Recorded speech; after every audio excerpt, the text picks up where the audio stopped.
Hello students, Indian geography की class में हम लोगों ने फिजिकल ज्योग्राफी स्टार्ट की है, जिसमें हम लोग उत्तर के विशाल मैदान तक को पढ़ चुके हैं। आज हम लोग अपनी क्लास में इंडियन डेजर्ट और ड्रेनेज सिस्टम के बारे में पढ़ेंगे। गाइज, आई होप कि आप लोगों ने प्रीवियस जो क्लासेस हैं उनको देख लिया होगा, क्योंकि ज्योग्राफी में सारे टॉपिक एक दूसरे से इंटरकनेक्टेड हैं। अगर आपने प्रीवियस क्लासेस को देखा है तो आगे की क्लासेस को अच्छे से समझ पाएंगे। प्रीवियस क्लास में हम लोगों ने पहले हिमालय पढ़ा था, फिर उसके मैदान पढ़े, सिंधु गंगा का मैदान। अब हम लोग आज दक्कन प्लेटू और केंद्रीय उच्च भूमियों के बारे में जानेंगे, ईस्टर्न घाट और वेस्टर्न घाट के बारे में जानेंगे। एक मैप है ये, इसका क्लासिफिकेशन जो हुआ है वो रीजन के अकॉर्डिंग समझना बहुत ही ज़्यादा इम्पॉर्टेंट है, क्योंकि आप लोग जानते हैं कि हमारे सिलेबस में एक टॉपिक मेंशन है रीजनल डेवलपमेंट नाम से, तो उसके लिए ये बहुत ही ज़्यादा इम्पॉर्टेंट हो जाता है। गाइज, आप हमारी क्लास को लाइक करिए, शेयर करिए, अगर आपको पसंद आती है तो किसी और की भी हेल्प हो सके, और अगर नहीं पसंद आती है तो डिसलाइक करिए। जो प्रॉब्लम्स आ रही है उसे कमेंट बॉक्स में मेंशन करिए। चलिए हम लोग अपनी क्लास स्टार्ट करते हैं। उसमें सबसे पहले देखते हैं कि मरुस्थल बनने की दशाएं क्या होती हैं। तो 25 सेंटीमीटर वार्षिक वर्षा या उससे कम वर्षा वाले क्षेत्र को मरुस्थल की श्रेणी में रखा जाता है, यानी जहाँ पे वर्षा कितनी हो रही है, 25 सेंटीमीटर। और हम लोगों ने प्रीवियस वाली क्लास में पढ़ा था कि जब ओशन से दूरी बढ़ती जाती है तो वर्षा की जो डेंसिटी है वो कम होती जाती है। डैट्स मीन्स कि जब डेंसिटी कम होती जाएगी तो वर्षा में कमी आती जाएगी, ठीक है, वाटरफॉल कम होता जाएगा। उसी आगे देखते हैं कि भारत में आरावली पहाड़ियों के उत्तर पश्चिम, आरावली पहाड़ियाँ कहाँ पर हैं, जब आप लोग मैप में देखेंगे फिर उसका उत्तर पश्चिम और पश्चिम किनारे पर किस तरह से मरुस्थल बन गए हैं। वो बने कैसे हैं, जो हवाएं चलती हैं, जो अपक्षय होता है, जो भौतिक अपक्षय होता है, उसके द्वारा वो मरुस्थल बन जाते हैं। यह अधिकांश राजस्थान में स्थित है। राजस्थान आपको पता है बिल्कुल डेजर्ट वाला एरिया है। इसका कुछ भाग पंजाब, हरियाणा और गुजरात में भी आता है, क्योंकि ये सब राजस्थान की सीमा से लगे हुए राज्य हैं। जब हमने मैपिंग करवाई थी दूसरी क्लास में तब बताया था कि राज्य की कैपिटल और उनकी बाउंड्रीज। तो आप लोग अगर प्रीवियस क्लासेस को देख रहे होंगे, उनको समझ रहे होंगे, तो ये क्लासों को आप अच्छे से रिलेट कर पाएंगे। अब इस मैप के बारे में बात करते हैं। ये जो रीजन डिवीज़न है ये काफ़ी यूज़फुल रहने वाला है आपके लिए। हिमालय हिमालय हम लोग कर चुके हैं प्रीवियस क्लासेस में। नॉर्दर्न प्लेन, इनको भी प्रीवियस क्लासेस में कर चुके हैं। ईस्टर्न हिमालय को भी अच्छे से कर चुके हैं, ठीक। आज हम लोग क्या करेंगे, वेस्टर्न प्लेन, ये वाला भाग, ये देख रहे हैं, ये केंद्रीय उच्च भूमि है। इसको दो भागों में डिवाइड किया गया है, north central highland, south central highland.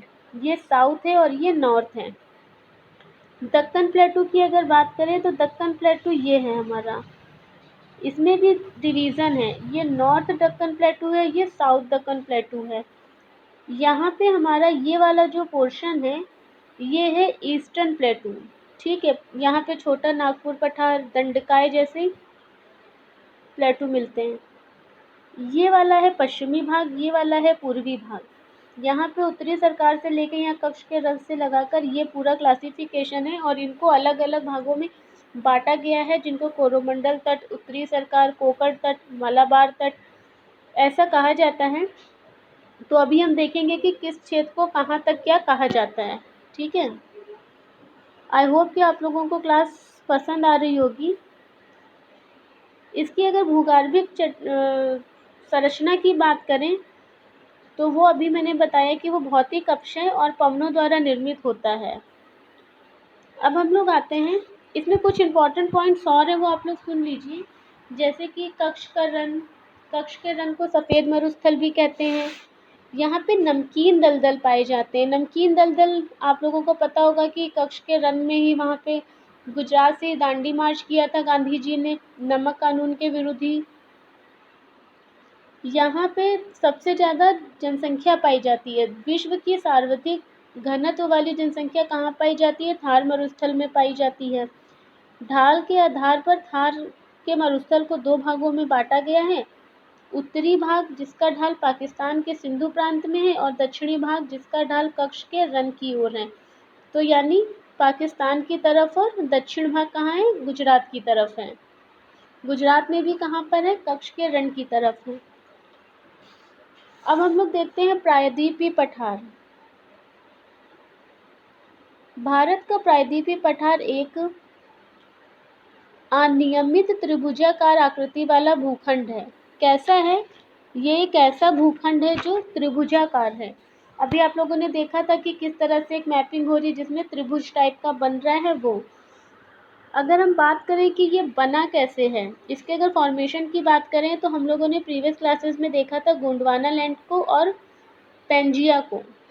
ऐसा कहा गया है कि गोंडवाना लैंड के टूटने और उसके उत्तरी विस्तार के कारण यह बना है और प्राचीन भूभाग पेंजिया का ही एक भाग है जो पुराने क्रिस्टलीय अग्नीय तथा रूपांतरण से बना हुआ है। क्रिस्टलीय अग्नीय तथा रूपांतरणीय जो आपकी चट्टानें हैं, इनके बारे में हम लोग वर्ल्ड ज्योग्राफी में अच्छे से डिटेल में पढ़ेंगे। अभी आप लोग यहाँ पे इनका रेफरेंस लेते चलिए। प्रायद्वीप की ऊंचाई जो है वो पश्चिम से पूरब की ओर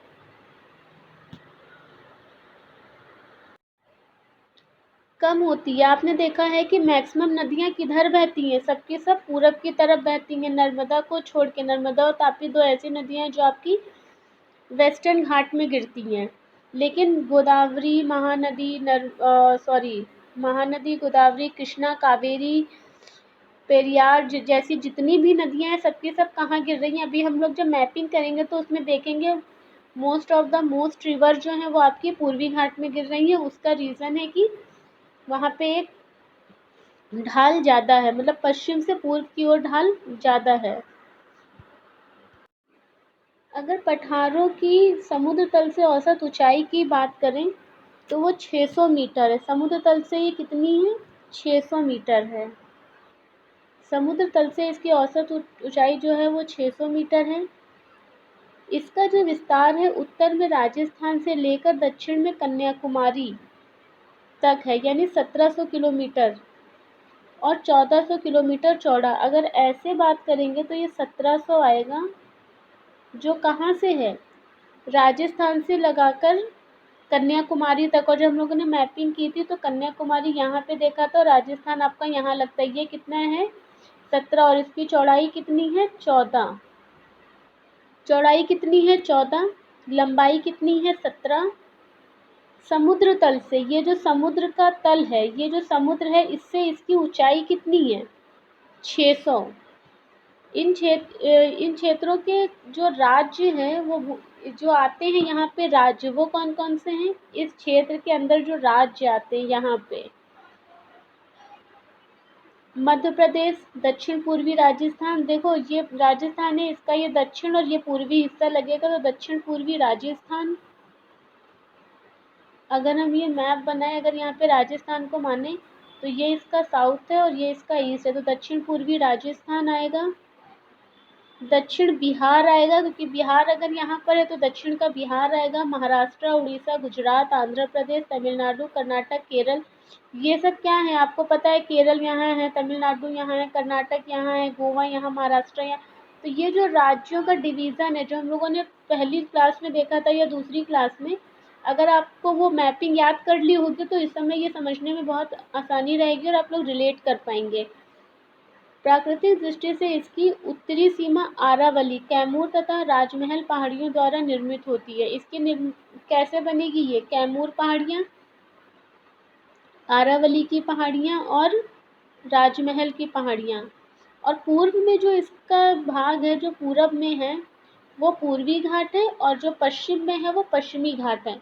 क्योंकि अभी हम लोग जब मैपिंग करेंगे तो देखेंगे ऐसे आरावली यहाँ पर जाती है, फिर राजमहल और कैमूर पहाड़ियाँ यहाँ पे पड़ जाएंगी। ये इसकी सीमा बना रहा है पश्चिमी घाट, ये इसकी सीमा बना रहा है पूर्वी घाट। और कन्याकुमारी यहाँ पर है, यहाँ से इसकी सीमा कितनी है? 1700। ऐसे देखेंगे तो 1400, समुद्र तल से देखेंगे तो 600। ये आपको याद होना चाहिए।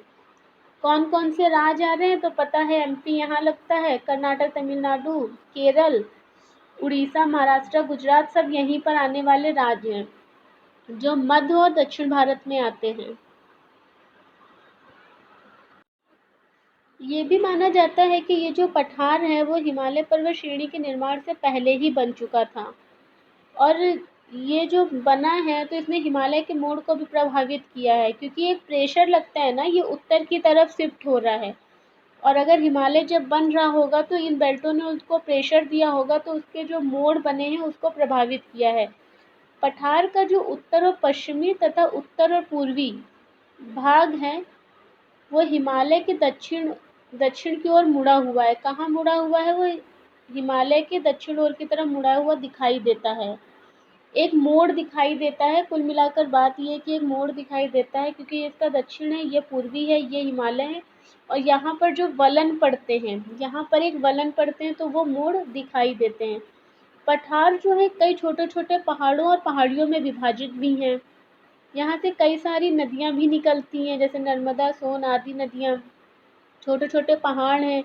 अभी हम लोग छोटा नागपुर का पहाड़ देखेंगे, मारवा का पहाड़ देखेंगे, दंडकाय का पहाड़ देखेंगे, ठीक है, मेघालय का पठार, तेलंगाना का पठार, कर्नाटक का पठार, ये सब क्या है? अभी इसमें धीरे धीरे ये बहुत सारे पठार हैं छोटे छोटे, जैसे केंद्रीय उच्च भूमि, पूर्वी पठार, उत्तर पूर्वी पठार और दक्कन का पठार। केंद्रीय उच्च भूमि अभी हम लोगों ने मैप देखा था, नॉर्दर्न सेंटर हाईलैंड और साउथ सेंटर हाईलैंड। वहीं दक्कन को देखा था तो दक्कन में साउथ दक्कन और नॉर्थ दक्कन था। उत्तर पूर्वी पठार जिसमें मेघालय वाला पूरा पोर्शन आ जाएगा, और ये उत्तर पूर्वी पठार आपका ईस्टर्न प्लेन आ जाएगा, ठीक है।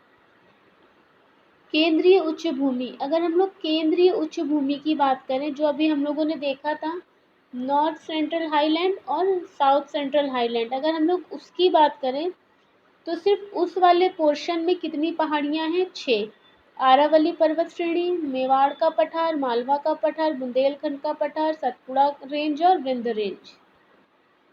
ये देखिए, ये मैप है आपका, ये आरावली है। ऐसे अब आप लोग जब उसमें देखेंगे, मैपिंग करेंगे ना, तो उसमें आपको समझ में आएगा। एटलस में ज़रूर देखिएगा, ये देखिए आरावली रेंज है, सतपुड़ा, विंध्य, सब सारी रेंज जो है यहीं पर हैं। अब इनको हम लोग थोड़ा सा डिटेल में पढ़ लेते हैं। अब हम लोग आरावली पर्वत श्रेणी की बात कर लेते हैं। अगर आप लोगों को कुछ लगता है इसमें इम्पोर्टेंट है लिखने वाला तो लिख लीजिएगा। आरावली पर्वत के अगर विस्तार की बात करें तो वो उत्तर पूर्व से दिल्ली से लेकर दक्षिण पश्चिम में गुजरात तक फैला हुआ है, जिसकी लगभग कितना है, जो 800 किलोमीटर है। तो अगर आरावली की बात करें तो आरावली कहाँ से कहाँ तक है? दिल्ली से, मतलब उत्तर उत्तर पूर्व दिल्ली से कहाँ तक है? गुजरात तक। अब आप लोग अगर इसको मैप देखेंगे तो आपको समझ में आ जाएगा, ठीक। ये मोड़दार अवशिष्ट पर्वत का उदाहरण है। किसका उदाहरण है ये? Residual mountain. किसका उदाहरण है? अवशिष्ट पर्वत। रेसिडुअल माउंटेन का क्या है? उदाहरण है। राजस्थान बांगर को केंद्रीय उच्च भूमि से अलग करने वाली संरचना है। किसको अलग? बांगर, वो खादर हम लोगों ने सब पढ़ा था, तो राजस्थान बांगर को केंद्रीय उच्च भूमि, जो केंद्रीय उच्च भूमि है उससे अलग करने वाली ये एक रचना है। पश्चिमी भारत का मुख्य जल विभाजक है। इसको क्या कहा जाता है? ये पश्चिमी भारत का मुख्य जल विभाजक है। आरावली क्या है? मुख्य जल विभाजक है, जो राजस्थान मैदान के अपुआ क्षेत्र को गंगा के मैदान के अपुआ क्षेत्र से अलग करता है। हमने गंगा का मैदान पढ़ा था, सिंधु का मैदान पढ़ा था, वहीं पर एक स्टेज आ रही है आपकी, राजस्थान का मैदान है, और गंगा के मैदान को वो उससे अलग करता है। यहाँ पर एक नदी बहती है जो लूनी नदी के नाम से जानी जाती है। कौन सी नदी है? लूनी नदी। लूनी नदी के नाम से जानी जाती है, जो राजस्थान मैदान की सर्वाधिक महत्वपूर्ण नदी है। ठीक, जो राजस्थान बांगर और थार मरुस्थल से होते हुए गुजरात के कच्छ के रण में विलीन हो जाती है, यानी समाप्त हो जाती है। स्थलीय अपतंत्र का भी उदाहरण है ये। आरावली से निकलने वाली सुकरी और जवाई नदियाँ लूनी नदी की महत्वपूर्ण सहायक नदियाँ। अगर लूनी नदी की सहायक नदियों की बात करेंगे तो लूनी नदी की सहायक नदियाँ कौन कौन सी हैं, ये लिख लीजिएगा, क्वेश्चन आ चुका है इन पे। सुकरी और जवाई नदियाँ, ये किसकी सहायक नदियाँ हैं, लूनी नदी की सहायक नदियाँ हैं। यही जो हैं क्या करती हैं, अरावली पर्वत पश्चिम भारत की एक मुख्य जलवायु विभाजक भी हैं। उत्तर पश्चिम भारत में यह क्षेत्र खनिज संसाधनों जैसे, यहाँ पे संसाधन कौन कौन से पाए जाते हैं, ये देखिए। यहाँ पे जो संसाधन पाए जा रहे हैं वो हैं तांबा, सीसा, जस्ता, अम्रक तथा चूना पत्थर। ठीक है। और यहाँ पे जो पहाड़ियाँ हैं, इसके जो सर्वोच्च शिखर हैं वो कौन कौन से हैं, लिख लीजिएगा आप लोग। खनिज कौन कौन से इंपॉर्टेंट है, तांबा, सीसा, जस्ता, अम्रक और चूना पत्थर। ये क्वेश्चन इंपॉर्टेंट है और क्वेश्चन यहाँ से निकलते भी हैं। और ये वाला डाटा जो सेकंड है वो है कि यहाँ की जो हाई पीक कौन सी हैं, गुरु शिखर आबू पहाड़ी पर स्थित है। गुरु शिखर यहाँ की हाई पीक है और कहाँ पर स्थित है, आबू पहाड़ी पर स्थित है।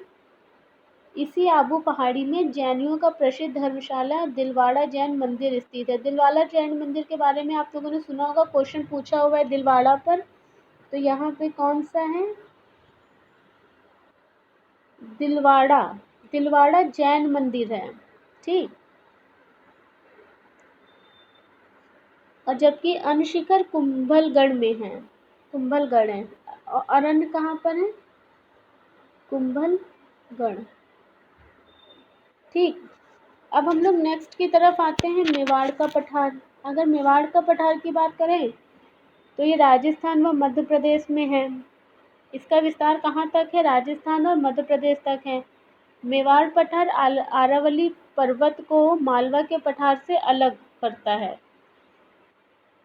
जो मेवाड़ है वो क्या कर रहा है, ऐसे एक संरचना बनी हुई। जब आप लोग मैप देखेंगे ना तो उसमें आपको, अभी इसमें भी मैप है, हम आपको दिखाएंगे कि यहाँ पे मान लो ये आरावली है, यहाँ पे मालवा का पठार है, तो ये जो मेवाड़ का पठार है ये ऐसा है, तो ये इनको एक दूसरे से अलग करेगा। जो साफ दिख भी रहा है कि ये मालवा का पहाड़ है, ये मेवाड़ का है और ये आरावली का। और मेवाड़ की जो इम्पोर्टेंट नदी है वो कौन सी है, बनास। कौन सी नदी है, बनास नदी। इम्पोर्टेंट नदी कौन सी है, बनास। बनास नदी चंबल नदी की एक महत्वपूर्ण सहायक नदी है। और बनास किसकी महत्वपूर्ण नदी है, चंबल की। और आपको पता है चंबल कहाँ बहती है, एमपी में। चंबल कहाँ बहती है, एमपी में। एमपी की चंबल की ये क्या है, सहायक नदी है बनास। और लूनी की सहायक नदी कौन सी थी, अभी दो हम लोगों ने डिस्कस की हैं, किसी को याद है कि सब भूल गए हैं। सुकारी और जवाई।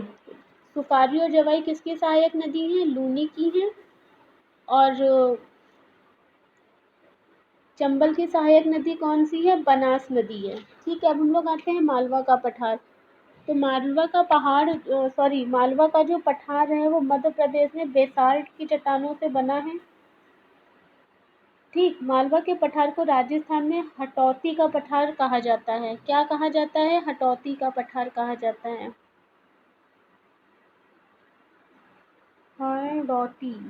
हड़ौती का पठार कहा जाता है। इसका विस्तार जो है वो दक्षिण में विंध्यन संरचना, उत्तर में ग्वालियर पहाड़ी क्षेत्र, पूर्व में बुंदेलखंड, इस साइड पर बुंदेलखंड पड़ेगा आपका, तथा पश्चिम में मेवाड़ पठारी क्षेत्र तक है। कहाँ कहाँ तक है इसका विस्तार, अगर इसके विस्तार की बात करें तो दक्षिण में विंध्य, अगर ऐसे इसको देख लें तो इसके दक्षिण में क्या है, विंध्यन है। ठीक। उत्तर में ग्वालियर है, पूरब में बुंदेलखंड है और पश्चिम में क्या है, मेवाड़ है। इधर राजस्थान का एरिया लग रहा है, इधर एमपी लग रहा है, इधर हमारा इधर उत्तर प्रदेश का एरिया लग रहा है। तो आप लोग खुद ही समझ पा रहे होंगे कि ये किस तरह से एक दूसरे को रिलेट कर रहे हैं सब, और कौन किस क्षेत्र से जुड़ा हुआ है।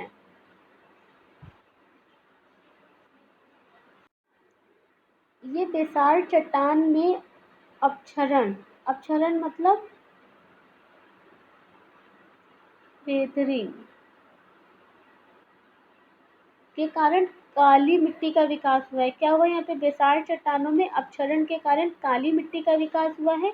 और आप सबको पता है कि जो काली मिट्टी है वो कपास के लिए सबसे ज़्यादा इम्पोर्टेंट होती है, क्योंकि हमारे वहाँ काली मिट्टी में कपास बहुत ही अच्छा होता है। तो मालवा का पठार अगर हमें लोकेशन पता है, वहाँ का क्षेत्र पता है, वो किस राज्य में, किन किन राज्यों में पड़ रहा है, तो हमें ये भी अच्छे से पता है कि वहाँ पर एग्रीकल्चर कौन सा होगा, कपास। और कपास हमारी क्या है, कॉमर्शियल क्रॉप है। चंबल, नर्मदा व तापी यहाँ की प्रमुख नदियाँ हैं। अब यहाँ की, अब देखिए सीक्वेंस वाइज चल रहा है। लूनी नदी और लूनी की सहायक नदी सुकारी और जवाई कहाँ पर थी, आरावली में। मेवाड़ का पठार, मेवाड़ में कौन सी थी, बनास नदी, जो किसकी सहायक नदी है, चंबल की। अब हम लोग आते हैं मालवा का पठार। अब सीधे हम लोग देखिए ऊपर से नीचे की तरफ आ रहे हैं, तो यहाँ पे चंबल की घाटी में अवनालिका अपर्दन में सर्वाधिक प्रभावित क्षेत्र है, जिसे बिहार या उत्खात भूमि कहते हैं। ठीक है, ये इम्पोर्टेंट नहीं है, ये जानिए कि यहाँ पे नदियाँ कौन कौन सी इम्पोर्टेंट हैं। क्योंकि भारत में अवनालिका अपर्दन से सर्वाधिक प्रभावित क्षेत्र है, यहाँ पे क्या है, अवनालिका अपर्दन सबसे ज़्यादा होता है और बिहार या उत्खात भूमि कहते हैं। और जो चंबल है, नर्मदा व तापी यहाँ की प्रमुख नदियाँ हैं। आगे चलते हैं और देखते हैं बुंदेलखंड का पठार। तो इसका विस्तार ग्वालियर के पठार और विंध्याचल श्रेणी के बीच में हुआ है, जो कि मध्य प्रदेश एवं उत्तर प्रदेश राज्यों में है। ये कहाँ पर पड़ती है, विंध्याचल और ग्वालियर के पठार के बीच में है। कहाँ पड़ती है, मध्य प्रदेश और यूपी, हमारे वहाँ यूपी में। इसके अंतर्गत उत्तर प्रदेश के 7 जिले जालौना, झांसी, ललितपुर, चित्रकूट, हमीरपुर, बांदा, महोबा, जो उत्तर प्रदेश की दक्षिणी बेल्ट है, वहाँ के राज्य आते हैं। अभी जब हम लोग यूपी पीसीएस स्पेशल में जब यूपी स्पेशल मैपिंग करेंगे ना, तो उसमें आपको इसका लोकेशन याद होगा कि जालौना, झांसी, ललितपुर, चित्रकूट, ये सब बुंदेलखंड के पठार में आते हैं। और मध्य प्रदेश के 8 जिले दतिया, निवाड़ी, टीकमगढ़, छतरपुर, पन्ना, दमोह, सागर, विदिशा आदि आते हैं। अब ये मध्य प्रदेश के उत्तरी हैं, ये उत्तरी जिले होंगे और वो वहाँ के दक्षिणी जिले होंगे, यूपी के दक्षिणी जिले होंगे। ग्रेनाइट व निस चट्टानें यहाँ की क्या है, संरचना है।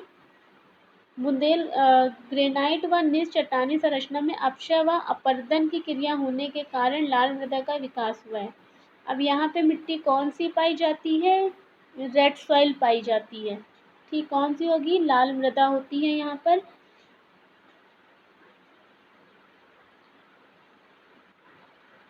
बुंदेलखंड के पठार में यमुना की सहायक चंबल नदी के द्वारा बने महाखंडों को उत्खात भूमि का प्रदेश कहते हैं। उत्खात भूमि का प्रदेश किसको कहते हैं, चंबल नदी के द्वारा जो बने हैं उनको कहते हैं उत्खात भूमि। उत्खात भूमि,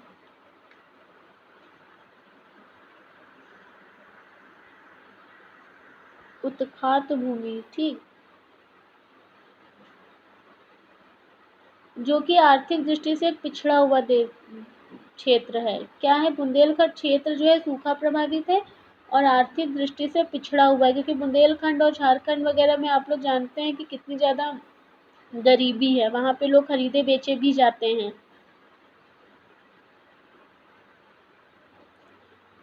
अब आते हैं हम लोग विंध्य श्रेणी पर। तो विंध्य श्रेणी के दक्षिण में नर्मदा नदी घाटी है, जो विंध्य पर्वत को सतपुड़ा पर्वत से अलग करती है, क्योंकि विंध्य श्रेणी के बाद ही हमारा सतपुड़ा श्रेणी आ जाएगी। ये लाल बरुआ पत्थर और चूना पत्थर की चट्टानों से निर्मित होती हैं। यहाँ पे धात्विक खनिज संसाधनों का अभाव है। विंध्य में धात्विक खनिज संसाधनों का अभाव होता है। भवन निर्माण के पदार्थों के भंडार की दृष्टि से इसका महत्वपूर्ण और आर्थिक महत्व दोनों हैं।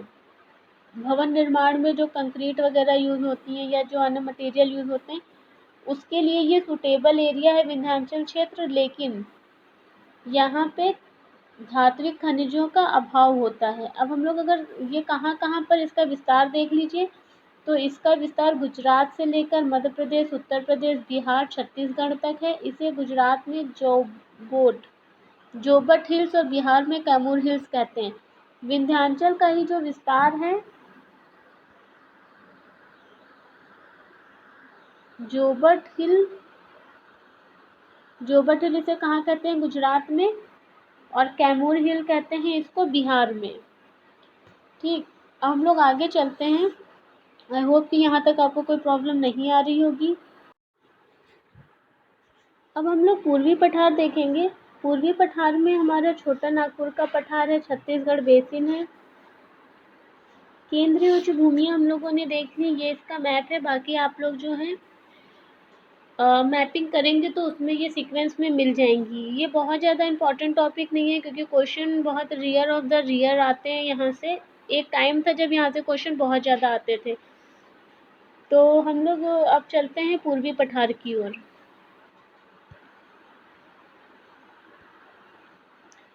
पूर्वी पठार में छोटा नागपुर का पठार, छत्तीसगढ़ बेसिन, दंडकड़ाई का मैदान आता है। ठीक है, सॉरी, पठार आता है।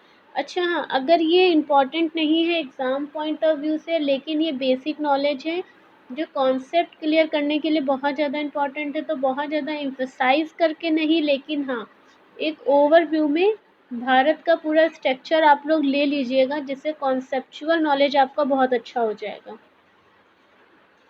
कि कौन सा पठार कहाँ पर आता है। क्योंकि माइनिंग वाले में तो हम लोग कायदे से देख लेंगे कि माइनिंग कहाँ कहाँ पर है, जिले और राज्य कौन कौन से कहाँ पर है, ये हम लोग प्रीवियस क्लास में देख चुके हैं।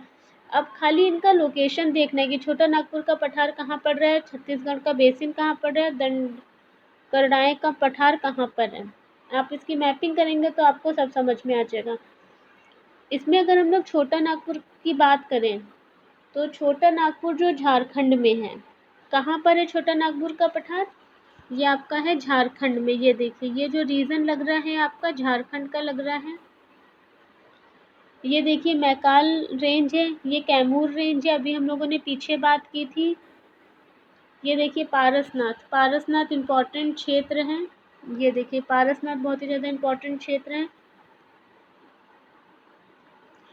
तो इसी तरह से अगर आप लोग मैपिंग करेंगे तो सब चीज़ एक दूसरे से कनेक्ट दिखेगी और जुड़ी जुड़ी सी लगेगी, तो ज़्यादा अच्छे से समझ में आएगा। ये कहाँ पड़ रहा है छोटा नागपुर का पठार? झारखंड में पड़ रहा है। इसका फैलाव अगर और देखें तो ये दक्षिण बिहार, उत्तरी छत्तीसगढ़ और पश्चिम बंगाल का पुरुलिया जिला और उड़ीसा के उत्तरी क्षेत्र में छोटा नागपुर पठार फैला हुआ है। अब मैपिंग जब मैप पे रखकर देखेंगे ना, तो आपको पता चलेगा कि दक्षिण बिहार, उत्तरी छत्तीसगढ़, पश्चिम बंगाल और उड़ीसा का उत्तरी जिला छोटा नागपुर क्षेत्र में आते हैं। इसके उत्तर पूर्व में राजमहल पहाड़ियाँ हैं, उत्तर में हजारीबाग है, दक्षिण में रांची का पठार है। इन तीनों रचनाओं को संयुक्त रूप से छोटा नागपुर पठार कहा जाता है। तो छोटा नागपुर पठार किसको कहा जाता है? इसमें कौन कौन से 3 चीज़ शामिल हैं? राजमहल पहाड़ियाँ, हजारीबाग का पठार, रांची का पठार। दामोदर नदी रांची के पठार को हजारीबाग के पठार से अलग करती है। तो आपको पता होगा कि यहाँ की एक ही फेमस नदी है जो है दामोदर। तो जो दामोदर नदी है जो बे ऑफ बंगाल में गिरती है और रांची के पठार को हजारीबाग के पठार से अलग करती है। यह छोटा नागपुर के पठार की सबसे बड़ी नदी है। दामोदर नदी बेसिन कोयला भंडार की दृष्टि से भारत का सर्वाधिक महत्वपूर्ण क्षेत्र है, और इसीलिए दामोदर घाटी के ऊपर बार बार क्वेश्चन आते रहते हैं। दामोदर घाटी परियोजना भी वहाँ पे चल रही है। और दामोदर में क्या मिलता है? कोयला। अब कोयला क्षेत्र आपको बिना कहे पता चल गया है कि झारखंड और छत्तीसगढ़ के आसपास के क्षेत्रों में कोयला मिल जाएगा। बिना कहे एक क्या हो गया है, कॉन्सेप्ट बिल्ड हो गया ना कि वहाँ पे ये मिल जाएगा। अगर एक मिनट, अगर मालवा के पठार की बात करेंगे तो पता चल जाएगा कि वहाँ पे काली मिट्टी मिल जाएगी। तो इसी तरह से अगर हम लोकेशन देखते चलेंगे तो एक अभी थोड़े टाइम बाद, अभी 2-4 क्लास के और बाद, एक मैपिंग आपके माइंड में पीछे चलना स्टार्ट हो जाएगी माइंड के, कि किस तरह से कहाँ पर क्या चीज़ें मिलती हैं, क्या चीज़ें हैं। आगे देखते हैं कि हजारीबाग का जो पठार है वहाँ की जो सबसे ऊंची चोटी है वो कौन सी है? पारसनाथ हिल। अब ये देखा, ये अब पता चल गया ना कि हजारीबाग, ये अब देखिए छोटा नागपुर ये हजारीबाग है, और यहाँ की सबसे फेमस चोटी कौन सी है? पारसनाथ है। ये जैनियों का प्रसिद्ध तीर्थ स्थल है। अभी हम लोगों ने एक जैनियों का तीर्थ स्थल पीछे देखा था और अब एक यहाँ पे दोबारा से देख रहे हैं, जिससे पता चलता है कि यहाँ पर कहीं ना कहीं जैन धर्म का भी प्रसार रहा होगा। इसकी दूसरी सबसे बड़ी जो नदी है वो है स्वर्णरेखा नदी। कौन सी है?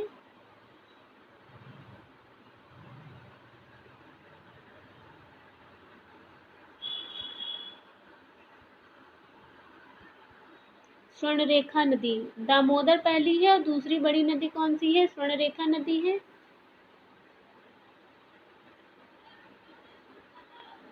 और रांची के समीप इस नदी पर हुंडरू जलप्रपात है। एक मिनट, क्या है यहाँ पर?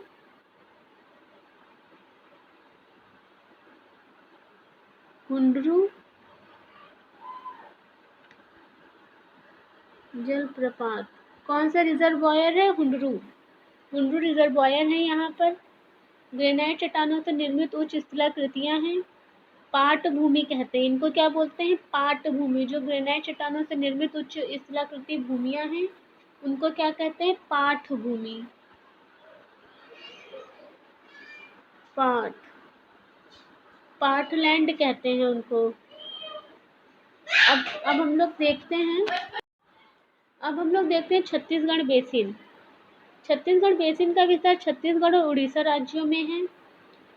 छत्तीसगढ़ बेसिन छोटा नागपुर के रांची पठार को दंडकड़ाई पठार से अलग करता है। यहाँ की जो नदी है वो है महानदी के द्वारा छोटा नागपुर पठार के रांची के पठार से अलग होता है। ठीक है, यहाँ पे जो नदी कौन सी है? रांची। और ये किसको अलग कर रही है? महानदी और छोटा नागपुर पठार को। वहीं पर अगर हम इसकी सहायक नदियों की बात करें, यानी महानदी की जो सहायक नदियां हैं वो शिवनाथ, हसदो, मांड, ईबू आदि इसकी प्रमुख सहायक नदियां हैं। कौन कौन सी नदियां हैं? शिवनाथ, हासदो, मांड और ईब। ये इसकी क्या है? प्रमुख नदियां हैं। छोटा नागपुर पठार में दामोदर और स्वर्ण नदी। छत्तीसगढ़ में कौन सी है? महानदी। और आपको पता होगा कि महानदी बेसिन वहीं पे बनता है। फिर है दंडकड़ाई का पठार। तो अगर हम लोग दंडकड़ाई के पठार के विस्तार की बात करें तो ये विस्तार इसका कहाँ कहाँ पर है? उड़ीसा, छत्तीसगढ़,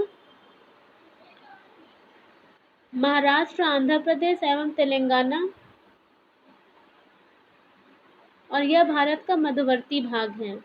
बहुत ही ज़्यादा ऊबड़ खाबड़ है और अनुपजाऊ क्षेत्र है ये।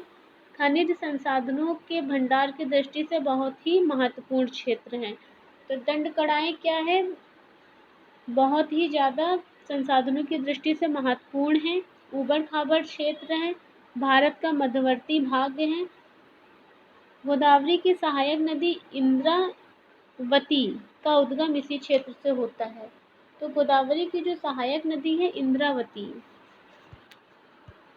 कौन सी नदी है? इंद्रावती। इसका जो उद्गम क्षेत्र है दंडकड़ाई, भारत में तीन धातु दंडकड़ाई पठार में स्थित बस्तर क्षेत्र में पाया जाता है। अगर टीन की बात करें कि हमें टीन कहाँ से मिलता है,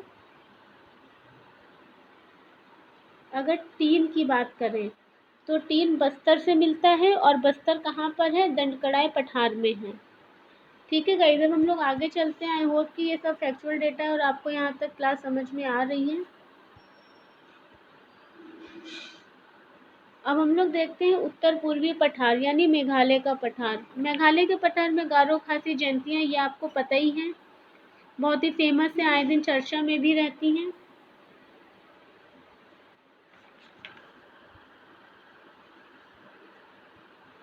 ठीक है, मेघालय का पठार जो है वो प्रायद्वीपीय पठार छोटा नागपुर पठार का ही पूर्वी विस्तार है। जैसे प्रायद्वीपीय पठार जो है, प्रायद्वीपीय पठार में जो छोटा नागपुर है, मतलब प्रायद्वीपीय पठार को ही कहते हैं वहाँ पे।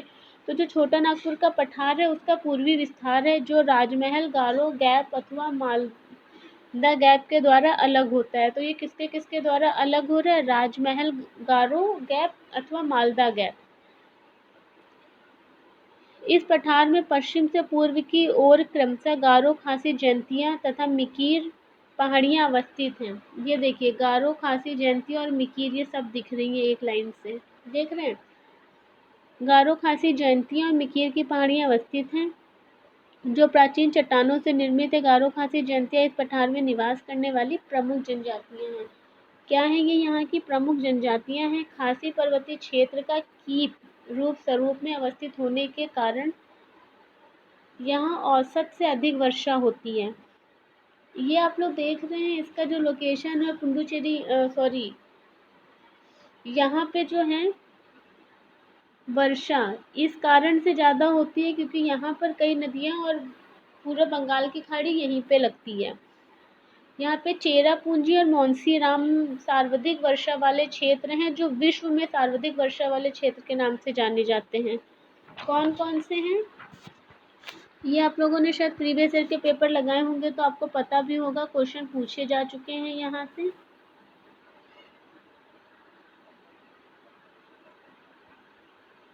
विश्व में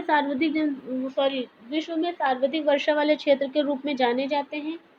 धारवाड़ संरचना से निर्मित शिलोंग रेंज सबसे ऊंची पर्वत क्षेत्र है। यहाँ पे जो शिलोंग रेंज है वो सबसे ऊंचा क्षेत्र है और यहाँ पे शिलोंग का पठार भी है, इसी को शिलोंग का पठार कहा जाता है।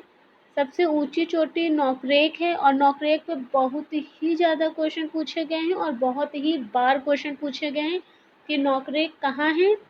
तो नोकरेक कहाँ पर है? मेघालय में है।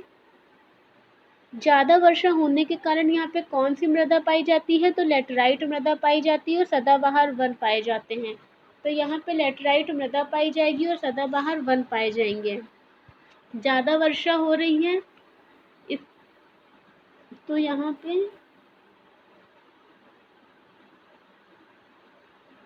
नोकरेक सबसे ऊंची चोटी है। यहाँ पर लेटराइट मिट्टी पाई जाती है और एवरग्रीन फॉरेस्ट पाए जाते हैं। ठीक है गाइस, अब हम लोग आगे पढ़ते हैं। दक्कन का पठार, तो इसका जो विस्तार है ना त्रिभुजाकार है। कैसा है? तापी नदी के दक्षिण में त्रिभुजाकार इसका विस्तार है, जिसे दक्कन ट्रिप, कर्नाटक का पठार और आंध्रा का पठार इसमें शामिल हैं। अगर अब हम लोग इसमें दक्कन के पठार की बात करें, ये देखिए, ये मैप है, इसको अभी हम लोग डिस्कस करते हैं। पहले हम लोग प्रीवियस वाली क्लास कर लें। अब हम लोग अगर दक्कन ट्रिप की बात करें तो दक्कन प्लेटू आपको दिख ही रहा है, ठीक है गाइस। महाराष्ट्र में बेसाल्ट चट्टान से निर्मित है। कहाँ पर है? महाराष्ट्र। अब महाराष्ट्र का लोकेशन आप लोगों को पता ही है कि ये यहाँ का है। महाराष्ट्र का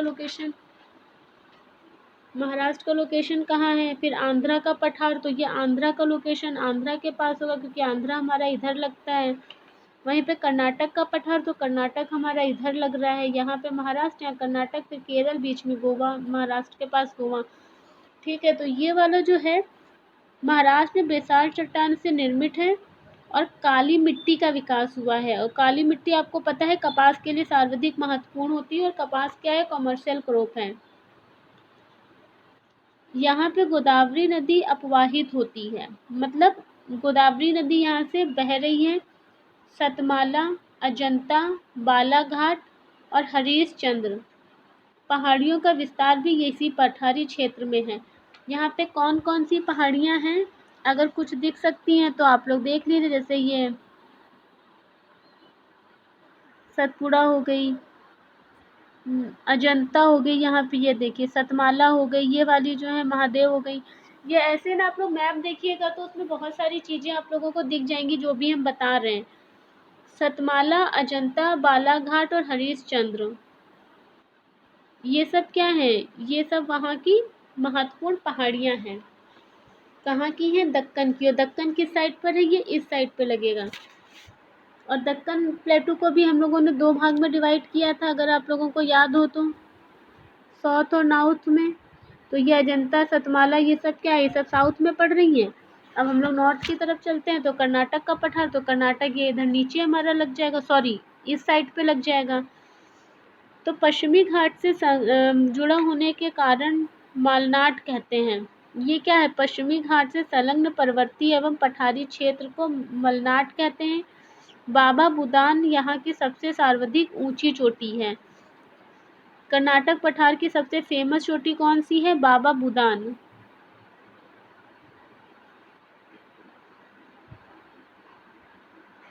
बाबा बुदान, ठीक है गाइस, फेमस चोटी कौन सी है? बाबा बुदान है।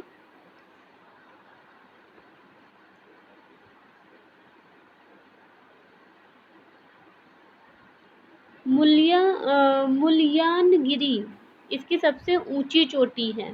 सब ये एक मिनट, ये वाली स्लाइड कहाँ गई?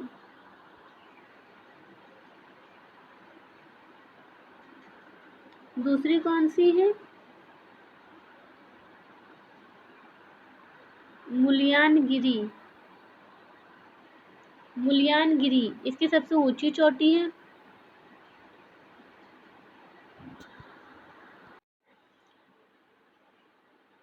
मैसूर के पठार में ही कावेरी नदी का अपवाह क्षेत्र है, मतलब वो वहां से निकलती है। कूचिंकल जलप्रपात भारत का सबसे ऊंचा जलप्रपात है। कौन सा है? कूचिकल। कूचिकल जलप्रपात।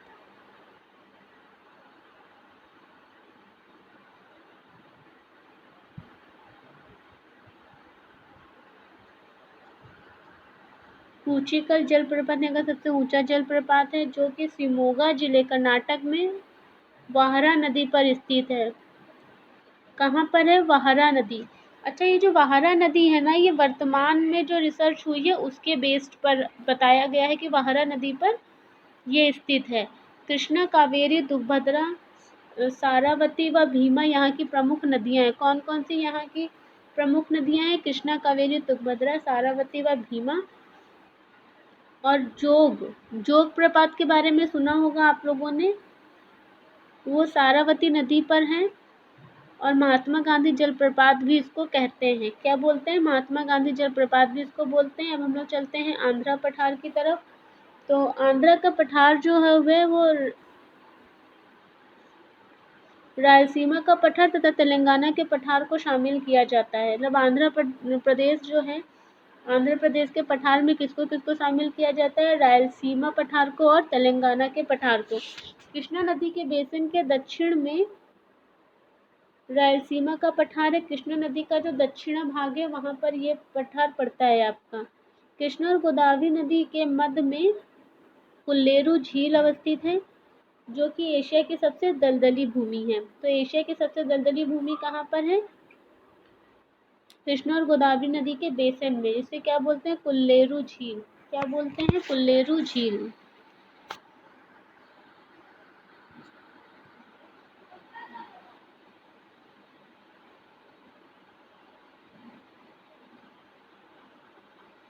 क्या बोलते हैं? कुल्लेरू झील बोलते हैं। अगर हम दक्षिण पर्वतीय क्षेत्र की बात करें, साउदर्न माउंटेनियस रीजन की, तो साउदर्न माउंटेनियस रीजन जो मतलब यहाँ पे पड़ रहा है आपका, ये वाला भाग देख रहे हैं, ये यहाँ पे, ये वाला नीचे वाला भाग जो आ रहा है साउदर्न माउंटेनियस रीजन, इसमें जो है केरल एवं तमिलनाडु की सीमा पर स्थित ये देखिए सारी पहाड़ियाँ हैं।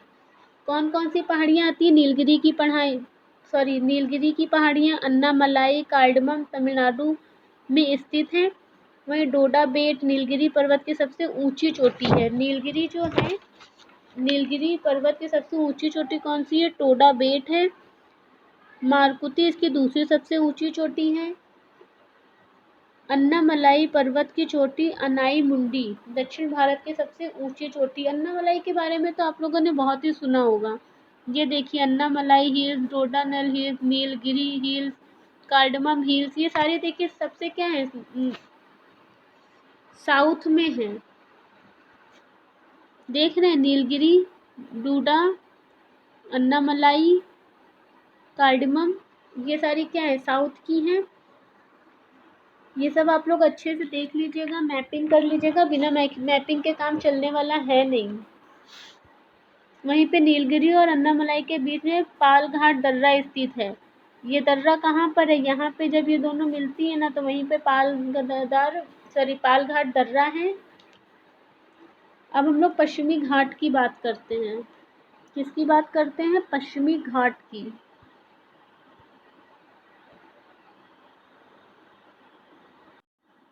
अगर हम लोग पश्चिमी घाट की बात करें तो पश्चिमी घाट और पूर्वी घाट, सॉरी एक मिनट, इसमें आप लोग एक चीज़ और कर लीजिए।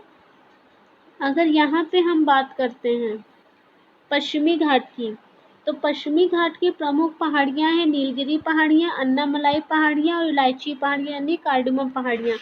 वहीं अगर हम पूर्वी घाट की बात करते हैं तो पूर्वी घाट में नल्लामलाई पहाड़ियाँ, वेलिकोटा पहाड़ियाँ, पालकोटा पहाड़ियाँ, नगारी पहाड़ियाँ, ये चारों कहाँ पे पड़ रही हैं? आंध्र प्रदेश में पड़ रही हैं।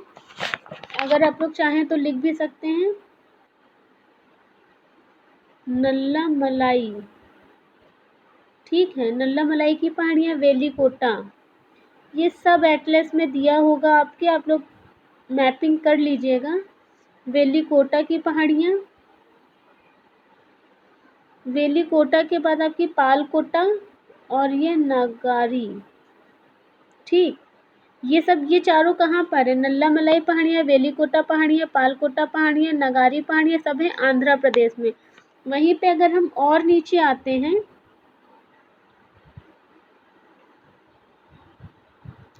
वहीं पे अगर हम लोग और नीचे आते हैं आंध्रा के पास, क्योंकि यहाँ पे क्या है, ये नल्लामलाई हिल है, ये वेलिकोटा की हिल है, ये पाल घाट है आपका, ठीक है, और ये नगारी है। ये यहाँ तक की क्या है आपकी?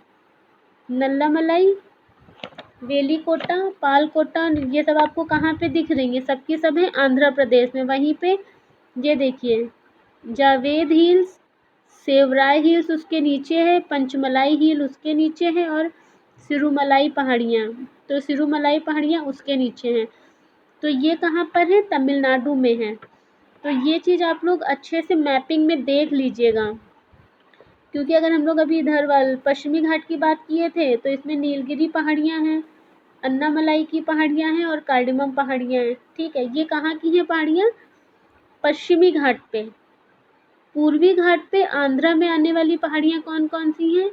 नल्लामलाई पहाड़ियाँ, देखिए दिख रहा है इसमें, नल्लामलाई पहाड़ियाँ, वेलिकोटा की पहाड़ियाँ, नल्लामलाई की पहाड़ियाँ, वेलिकोटा की पहाड़ियाँ, नल्लामलाई, वेलिकोटा, पालकोटा और नागरी हिल्स, ये सब किस में हैं? एमपी में यानी आंध्र प्रदेश में। उसके नीचे वाली ये हमारी कहाँ पर है? तमिलनाडु में। जावेदी पहाड़ियाँ, सेवराय पहाड़ियाँ, पंचमलाइयाँ और सिरुमल पहाड़ियाँ। अब हम लोग चलते हैं तटीय मैदान की तरफ। आई होप कि ये मैप आपको क्लियर हो गया होगा। तटीय मैदान, तटीय मैदान जो होगा पश्चिमी तट का मैदान होगा और पूर्वी तट का मैदान होगा, ठीक है। तो पश्चिमी तट की अगर हम बात करेंगे तो हम लोगों ने गुजरात से केरल तक की बात की थी, कर्नाटक, केरल, गोवा, महाराष्ट्र। तो क्या गुजरात का मैदान, कोकण का मैदान, कन्नड़ का मैदान और मालाबार का मैदान, ये वहाँ पर क्लासिफिकेशन है पश्चिम का। अगर अब हम लोग इसकी बात करें पूर्वी तट की मैदान, तो उत्कल कोस्ट, उत्तरी सरकार और कोरोमंडल तट। तो कोरोमंडल तट कहाँ पर है? पूरब में है। अगर पश्चिमी घाट तथा अरब सागर के तट के बीच निर्मित मैदान को पश्चिमी तटीय मैदान कहते हैं। किसको किसको बोलेंगे? ये देखिए, ये मैप है आपका, इसमें क्या बोल रहे हैं? पश्चिमी घाट, ये पश्चिमी घाट है और ये अरब सागर है। तो इसके बीच में जो लैंड है उसको क्या बोलते हैं? पश्चिमी घाट बोलते हैं। इसका विस्तार गुजरात के सूरत से तमिलनाडु के कन्याकुमारी तक है। तमिलनाडु का कन्याकुमारी यहाँ तक, ये पूरा ऐसे फैला हुआ है। पश्चिमी घाट को 4 भागों में बांटा गया है: गुजरात का मैदान, कोकण का मैदान, कन्नड़ का मैदान, मालाबार का मैदान। अब आप लोग इस मैप में देखिए अच्छे से, कोकण का, ठीक है, मालाबार तट और यहीं पर आपका कन्नड़ का मैदान और मालाबार का भी है। अब हम लोग अगर बात करें कि पश्चिमी तट मैदान जो गुजरात में सबसे चौड़ा पाया जाता है और दक्षिण तक आते आते तक इसकी चौड़ाई कम हो जाती है, तो ये आपको देख के लग रहा है कि यहाँ पे ये वाला डिस्टेंस और यहाँ पे ये वाला डिस्टेंस। तो पश्चिम में अगर उत्तर की बात करें तो ज़्यादा चौड़ा है और दक्षिण की तरफ इसकी चौड़ाई कम हो जाती है, और केरल में पुनः चौड़ा हो जाता है। कोकण के तटीय मैदान पर साल, सागवान आदि के वन अधिक पाए जाते हैं। कन्नड़ के तटीय मैदान का निर्माण पश्चिमी रूपांतरित चट्टानों से हुआ है। रूपांतरित चट्टानें वो चट्टानें होती हैं जो मतलब फ्यूचर में अकॉर्डिंग टू क्लाइमेट वो चेंज हो जाती हैं। ठीक, यहाँ पर क्या क्या मिलता है? गरम मसाला, सुपारी, नारियल, ये सब आपको पता है कि ये सब केरल, तमिलनाडु, कर्नाटक यहाँ सब में पाया जाता है। मालाबार के तटीय मैदान में कयाल, लैंगून पाए जाते हैं, जिनका प्रयोग मछली पकड़ने के लिए किया जाता है। यहाँ पे क्या पाया जाता है? लैगून, कयाल पाया जाता है। अब हम लोग बात करते हैं पूर्वी मैदान की। तो पूर्वी मैदान आपका जो है पूर्वी घाट तथा बंगाल की खाड़ी के तट के बीच का है। अब जैसे ये यहाँ पर अरब सागर पड़ रहा है, वैसे यहाँ पे बे ऑफ बंगाल पड़ रहा है, तो इसके बीच का जो लैंड है ये वाला, ये क्या है? आपका पूर्वी तट है। इसमें ये देखिए उत्तर कोस्ट आ गया आपका, ठीक है, उत्तरी सरकार है, आंध्रा कोस्ट है, पुलिकट लेक जिसके बारे में आपने बहुत ज़्यादा सुना होगा, वो भी यहीं पर पड़ती हैं। पूर्वी तट मैदान को अभी मैंने बताया था कि उत्कल, सरकारी और कोरोमंडल तट में डिवाइड किया गया है। पूर्वी तटीय मैदान को दक्षिण पश्चिमी मानसून और उत्तर पूर्वी मानसून दोनों मानसूनों से वर्षा प्राप्त होती है। वो भी रीज़न आपको समझ में आ रहा होगा, जब अभी हम लोग क्लाइमेट वाला करेंगे तो ये चीज़ें और ज़्यादा क्लियर हो जाएंगी। चिकनी मिट्टी की प्रधानता होती है जो चावल की खेती के लिए अच्छी मानी जाती है। यहाँ पे चिल्का व पुलिकट लैंगून झीलें भी पूर्वी तटीय मैदान में पाई जाती हैं, और आपको पता है कि चिल्का और पुलिकट दोनों ही बहुत ही फेमस आपकी हैं। और पूर्वी तटीय मैदान पर उत्तर से दक्षिण स्थित डेल्टा कौन कौन से बनते हैं? तो महानदी का डेल्टा सबसे ऊपर, गोदावरी, कृष्णा और कावेरी, एक सीक्वेंस है ये। महानदी डेल्टा उड़ीसा में, गोदावरी डेल्टा आंध्र प्रदेश में, कृष्णा डेल्टा आंध्र प्रदेश में, आंध्र प्रदेश में 2 डेल्टा बन रहे हैं, और कावेरी डेल्टा तमिलनाडु में। आई होप कि यहाँ तक आप लोगों को समझ में आ गया होगा। अब हम लोग भारत के द्वीप समूह की बात करते हैं।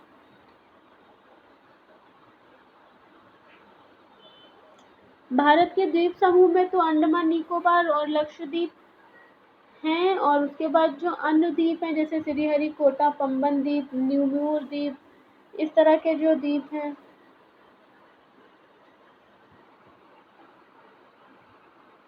ये आपका न्यूमूर है, ठीक है, न्यूमूर द्वीप, मांजुली द्वीप। अब इनके बारे में हम लोग थोड़ा थोड़ा सा देख लेते हैं, बहुत ज़्यादा इम्पोर्टेंट नहीं है, बस आपको नॉलेज के लिए बता दें कि अंडमान और निकोबार द्वीप समूह में 552 छोटे छोटे द्वीप हैं। ये देख रहे हैं आप लोग, इनको 10 डिग्री चैनल अलग करता है। जब पहले क्लास की थी तो हम लोगों ने डिस्कस किया था। ये नॉर्थ अंडमान है, मिडिल अंडमान है, लोअर है, ये इसकी जो है कैपिटल है पोर्ट ब्लेयर। ये लिटिल अंडमान है, यानी 4 भाग में ये डिवाइड हो गया है, नॉर्थ, मिडिल, लोअर और लिटिल। उसी तरह से इसका भी है, निकोबार भी है, देख रहे हैं, निकोबार का भी डिवीज़न ऐसे ही हुआ है। ग्रेट निकोबार होगा आपका, निकोबार होगा, लिटिल निकोबार है, इस तरह से ये इसका डिवीज़न है। आप लोग मैपिंग करिएगा और मैपिंग में पूरा देखिएगा कि 572 छोटे द्वीप से मिलकर बना है। द्वीप समुद्र में जलमग्न पर्वतों के भाग हैं। जलमग्न पर्वत समझ रहे हैं, जो पानी से थोड़े से ऊपर दिखाई देते हैं, बाकी सब पानी में डूबे रहते हैं। कुछ द्वीपों की उत्पत्ति ज्वालामुखी प्रक्रिया से हुई है। अभी जब हम लोग वर्ल्ड ज्योग्राफी करेंगे तो उसमें बताएंगे कि जब ज्वालामुखी फटता है तो वो तो नीचे से ही आ रहा होगा, यहाँ पे फैल गया, मान लो यहाँ पे पानी था और यहाँ तक वो रहा, और यहीं पे वो ठंडा हो गया, ये थोड़ा ऊपर निकला। तो ये अलग अलग तरह के स्ट्रक्चर जो हैं मैग्मा के ऊपर डिपेंड करते हैं आपके, कि मैग्मा जब निकलता है और ठंडा होने से पहले वो जितना फैल पाता है उतने में वो अपनी आकृति लेता है और ठंडा होते होते तक एक वो अपना शेप बना लेता है। इसको 10 डिग्री चैनल से अलग किया जाता है। अंडमान जो है उसमें कौन कौन से अभी मैंने बताए कि उत्तरी अंडमान, मध्य अंडमान, दक्षिण अंडमान और लिटिल अंडमान है। अंडमान एवं निकोबार की राजधानी पोर्ट ब्लेयर है। दक्षिणी अंडमान द्वीप पर स्थित है। यहीं पर प्रसिद्ध सेलुलर जेल है। कौन सी जेल है यहाँ पे? पहले काला पानी की सजा यहीं दी जाती थी।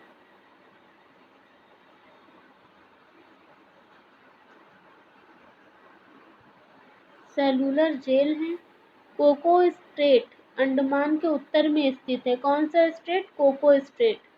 दक्षिण अंडमान एवं लिटिल अंडमान के बीच दक्कन पास पाया जाता है।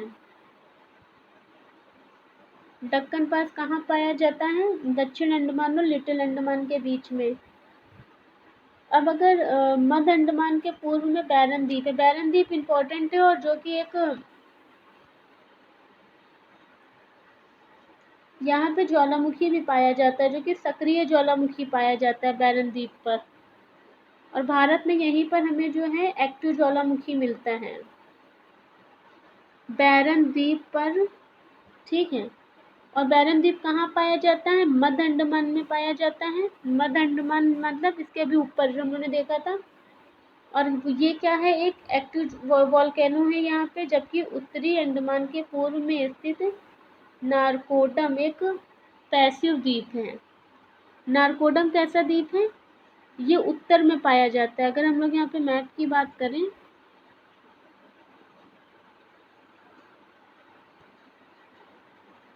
ये देखिए, अगर हम लोग यहाँ पे बात करते हैं, ये नॉर्थ में यहाँ पे जो वॉल्केनो पाया जाता है वो नारकोडम है। ये नारकोडम है।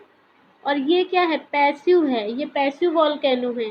लेकिन जो मिडिल में पाया जाता है बैरन द्वीप पर, वो कैसा है? वो एक्टिव है। ठीक। अब हम लोग अगर निकोबार की बात करें तो ये 6 डिग्री चैनल ग्रेट निकोबार को सुमात्रा से अलग करता है। अब इसी के नीचे सुमात्रा द्वीप है। बाली, सुमात्रा, इन सब के बारे में भी आपने सुना होगा। मैपिंग करिए, मैप में बहुत सारी चीज़ें पता चलेंगी। बार बार कह रहे हैं मैपिंग पे फोकस रहेगा तो एक पूरा ओवरऑल इंडिया और इंडिया के बाद वर्ल्ड दोनों का क्या हो जाएगा? एक मैप तैयार हो जाएगा आपके माइंड में। बहुत सारे क्वेश्चन आप लोग एलिमिनेट प्रोसेस करके भी कर सकते हैं। तो 6 डिग्री चैनल ग्रेट निकोबार को सुमात्रा से अलग करता है। ग्रेट निकोबार द्वीप भौगोलिक रूप से इंडोनेशिया के सुमात्रा द्वीप के सबसे पास में पाया जाता है। यहाँ पर दक्षिणतम इंदिरा पॉइंट है। हम लोगों ने पढ़ा था ना कि सबसे दक्षिणतम पॉइंट कौन सा है जो यहाँ पे हमें मिल रहा था अंडमान निकोबार में। तो अंडमान निकोबार में भी वो निकोबार में है और निकोबार में इंदिरा पॉइंट पाया जाता है। तो जो ग्रेट निकोबार के दक्षिण में स्थित है। कहाँ पर है? ग्रेट निकोबार। अब ग्रेट निकोबार कहाँ पर है? ये रहा ग्रेट निकोबार। और यहाँ पर क्या है? देखो, ये सबसे दक्षिणतम पॉइंट। अब वाली क्लास को इससे रिलेट करो। ज्योग्राफी बिना एक दूसरे से कनेक्ट किए हुए नहीं पढ़ी जा सकती है। इसका हर चैप्टर एक दूसरे से रिलेशन रखता है अपना। अंडमान एक निकोबार द्वीप समूह की सर्वोच्च चोटी सैंडल पीक है। सैंडल पीक जो उत्तरी अंडमान में स्थित है। माउंट थोलियर अंडमान एवं निकोबार की दूसरी सबसे ऊंची चोटी है। यहाँ जारवा, साम्पेन, सेटेनलीज जनजातियां रहती हैं। समझ रहे हैं? एक केस हुआ था 2018 में, आई थिंक, सेटेनलीज पर। तो वहाँ पर एक अमेरिकन को मार दिया गया था और यहाँ की जो जनजाति है सेटेनलीज उसी ने मारा था। तो यहाँ पे और जारवा पे क्वेश्चन बहुत बार पूछा हुआ है। साम्पेन,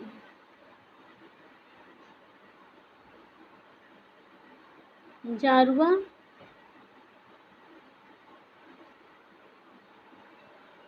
साम्पेन और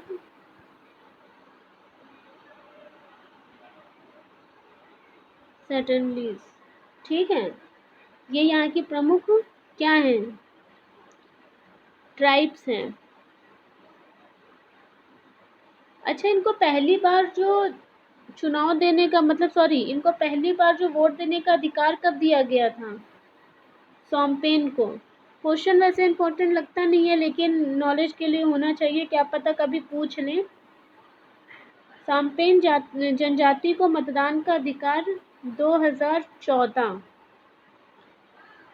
16वीं लोकसभा चुनाव में दिया गया था।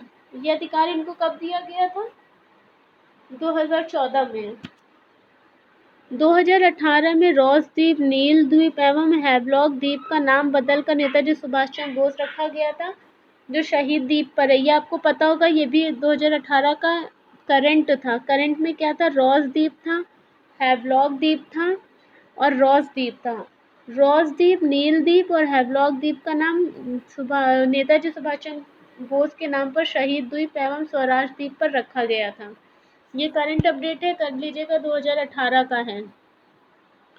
अब अगर लक्षद्वीप की बात करें तो लक्षद्वीप, वहाँ पे भी कई छोटे छोटे से समूह हैं द्वीप के।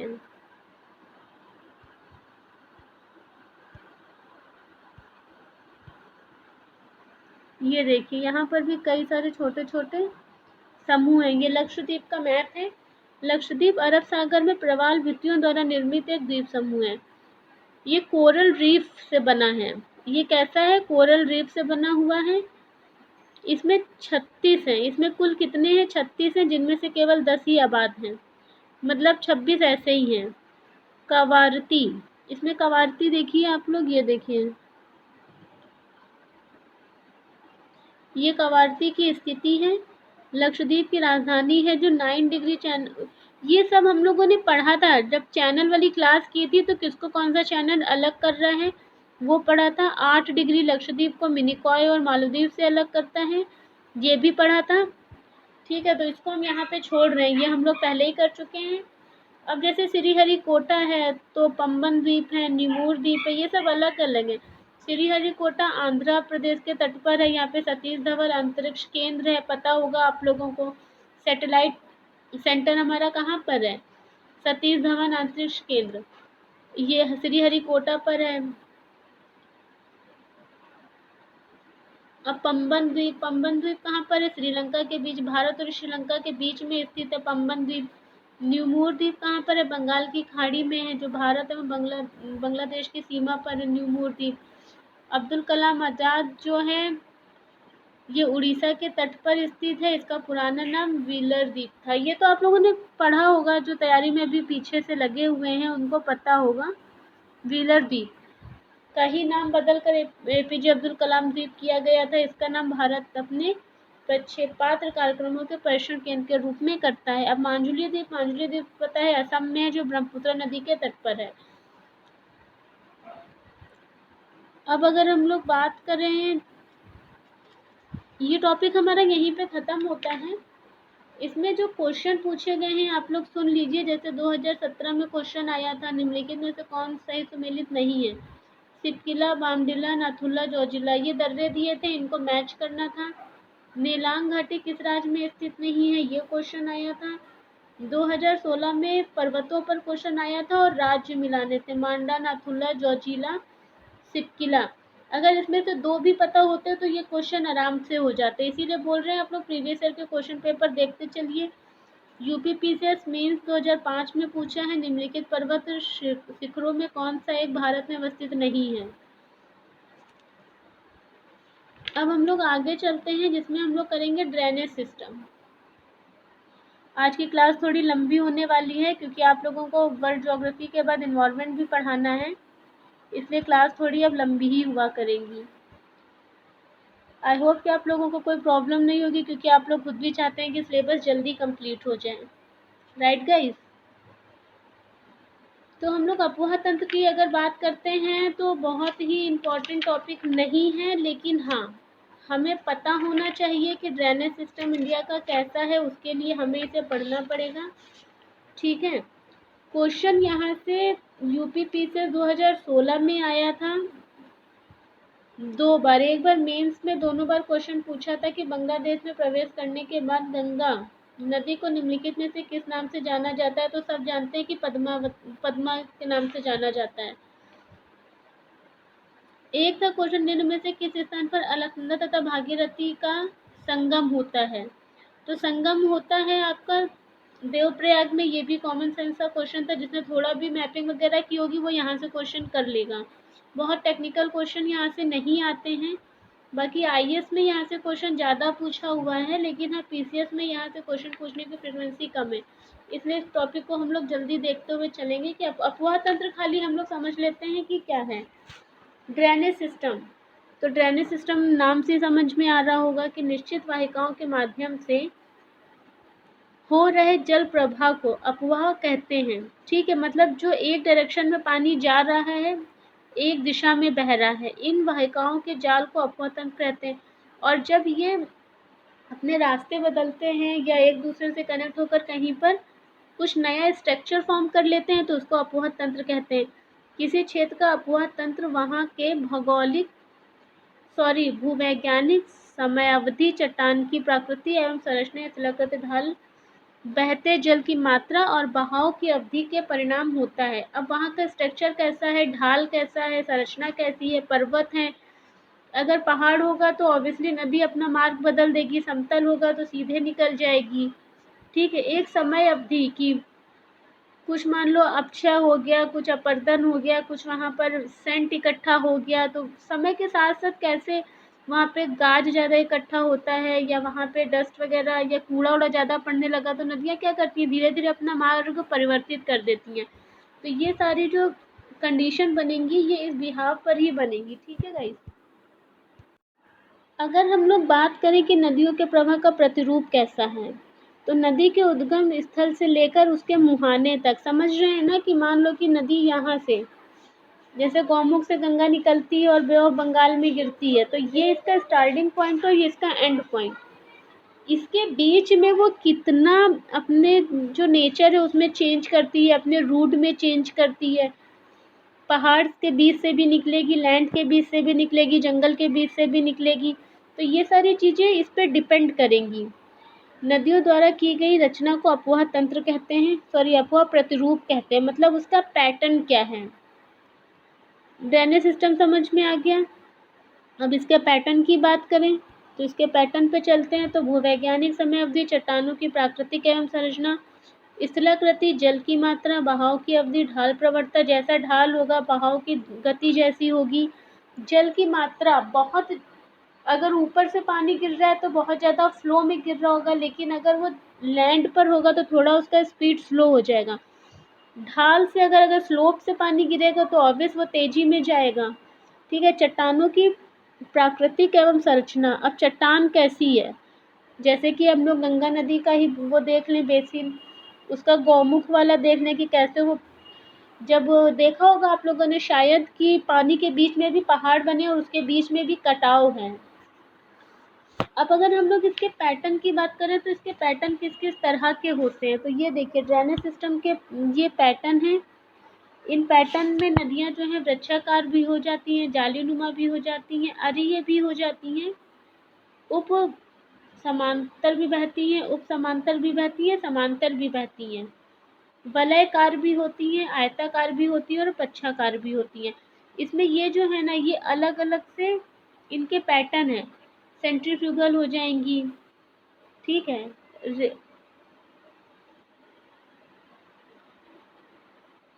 एक मिनट,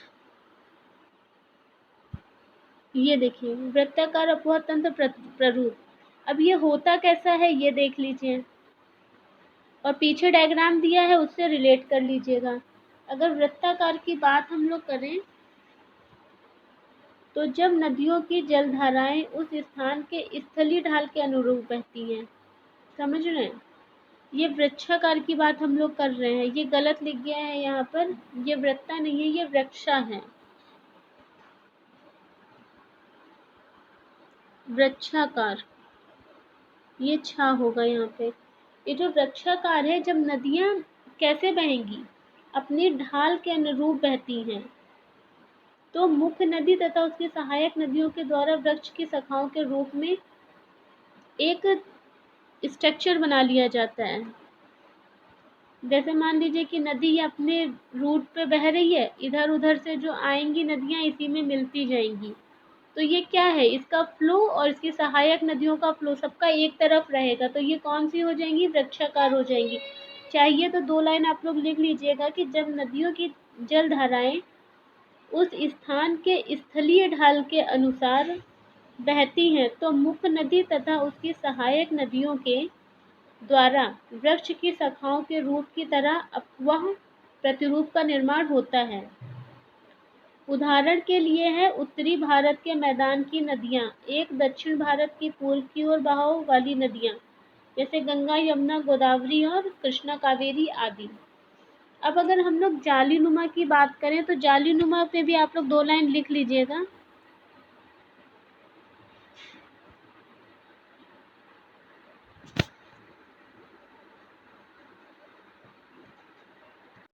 थोड़ा आगे पीछे लिख गया है बट डोंट वरी। अब आप लोग लिख लीजिए वलयाकार अपवाह तंत्र। ठीक है, वलयाकार अपवाह तंत्र कैसा होगा, इसका प्रतिरूप, इसका पैटर्न कैसा होगा। तो ये जो वलय वाला होता है आपका, ये ऐसे छोटे छोटे से स्ट्रक्चर फॉर्म कर लेती हैं नदियाँ। ऐसे जाएंगी, इधर जाएंगी, ऐसे आके मिलेंगी, फिर ऐसे जाएंगी, ऐसे ऐसे करके मिलेंगी। ये क्या है, ये वलयाकार है, छोटे छोटे स्ट्रक्चर फॉर्म कर रही हैं। थोड़ा सा लिख लीजिए कि परवर्ती नदियाँ अनुवर्ती नदियों से जुड़ने से पहले, अभी इसके बाद हम आपको बताएंगे कि अनुवर्ती नदियाँ क्या होती हैं और परावर्ती नदियाँ क्या होती हैं। इन दोनों के जुड़ने से परावर्ती नदियाँ अनुवर्ती नदियों से जुड़ने से पहले वक्र अथवा चापकार मार्ग से होकर गुजरती हैं, जिसे वलयाकार प्रतिरूप कहते हैं। ठीक है, जो छोटी छोटी नदियाँ आपस में फॉर्म करती हैं, परवर्ती नदियाँ और अनावर्ती नदियाँ, क्योंकि जो आपकी परवर्ती नदियाँ होती हैं वो एक दूसरे को समकोण पे काटती हैं। ठीक है, और जो अनुवर्ती नदियाँ होती हैं वो आपकी सामान्य ढाल में बहती हैं। अब जैसे मान लीजिए ये इनको एक सामान्य ढाल में बह रही है और दूसरी आएगी इसको कहीं से समकोण पे काटेगी। तो जो समकोण पे काटती है तो ऐसे छोटे छोटे से ये डिज़ाइन जो है ये फॉर्म हो जाते हैं और इन्हीं को क्या कहा जाता है, वलयाकार ड्रेनेज पैटर्न बोला जाता है। अब हम लोग अभिकेंद्रीय अपवाह प्रतिरूप की बात करते हैं। तो अभिकेंद्रीय मतलब सेंट्रीपिटल। जब सेंट्रीपिटल का जो डायग्राम आपका बनता है, अभिकेंद्रीय जो केंद्र की तरफ होती हैं, जो सब ऐसे आ जाएंगी, चारों तरफ से नदियाँ आएंगी और एक ही तरफ आकर मिल जाएंगी। ये क्या है, सेंट्रीफ्यूगल, जो सेंटर की तरफ आती हैं। जब सभी दिशाओं से नदियाँ बहकर किसी झील या गर्त में गिरती हैं तो ऐसे में अभिकेंद्रीय प्रतिरूप कहते हैं। ठीक, अभिकेंद्रीय के बाद हम लोग आते हैं गुंबदाकृति। डोम शेप की अगर बात करें तो यह वलयाकार व अरीय अपवाह तंत्र। रेडियल ड्रेनेज पैटर्न जो होता है आपका अरीय है। ये देखिए आपका अभी हम लोग ने देखा था वलय वाला कैसा होता है, जब आके मिलती हैं, ठीक है, एक दूसरे को काट रही होती हैं। वहीं पर उसको ये छोटी छोटी नदियां हैं, ये देखिए ये आपकी कौन सा है, ये आपका वलयाकार है। वलयाकार मतलब परवर्ती नदियां अनुवर्ती नदियों से जुड़ने से पहले वक्र तथा चाप के मार्ग से होकर गुजरती हैं। अब वो उसमें जो है अभिकेंद्रीय गुंबदा में वलयाकार और अरीय, अरीय आपकी ये है। ये इन दोनों का शेप जो ले रही है ड्रेनेज सिस्टम, जो ड्रेनेज पैटर्न इन दोनों का शेप ले रहा है उसको क्या कहते हैं, गुंबदाकृति बोलते हैं।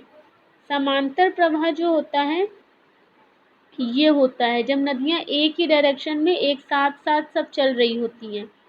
इसके लिए भी 2 लाइन लिख लीजिए कि इस अपवाह प्रतिरूप में नदियां लगभग एक दूसरे के समांतर बहती हैं, जैसे पश्चिमी घाट से निकलकर अरब सागर में मिलने वाली नदियां। ठीक, हम लोग आगे चलते हैं। आई होप कि आप लोगों को ये छोटे छोटे कॉन्सेप्ट हैं समझ में आ रहे होंगे, 1-2 बार पढ़ेंगे अच्छे से क्लियर हो जाएंगे। अब अरीय की अगर बात करें रेडियल की, तो रेडियल अभी मैंने आपको दिखाया था कैसा होता है, जो इधर उधर से आकर ऐसे करके मिल रहा है, चल रहा है, ये अरीय है। और अगर आयताकार अपवाह तंत्र की बात करें तो आयताकार अपवाह तंत्र का जो डायग्राम है पीछे वाले में दिया हुआ है, आप लोग देख लीजिएगा। जब सहायक नदियां अपनी मुख्य नदी से समकोण पर मिलती हैं, अगर मान लीजिए ये कोई नदी जा रही है और ये इसकी सहायक नदियां इसको समकोण पर आकर काट दें, ठीक, तो वो क्या होगा, आयताकार हो जाएगा। वहीं पर एक लास्ट बचता है पक्षाकार, इसका भी डायग्राम लास्ट में दिया हुआ है, उसको भी देख लीजिएगा। एक बचा आपका जालीनुमा। तो जालीनुमा वाले की बात करें तो जब कुछ मुख्य नदियां एक दूसरे के समांतर बहती हैं तथा सहायक नदियां उनसे समकोण पर मिलती हैं तो जालीनुमा एक स्ट्रक्चर बनाती हैं। इसका डायग्राम भी पीछे वाला डायग्राम आप लोग एक बार जब अच्छे से क्लास खत्म होने के बाद देखिएगा तो ये देखिए मेन नदी जा रही है, उसमें ये नदियाँ जा रही हैं, उसमें ये देखिए ये इधर उधर से आ जाएंगी, ये ऐसे कर कर मतलब बहुत सारी इसी में आ जाती है तो ये जालीनुमा हो जाता है।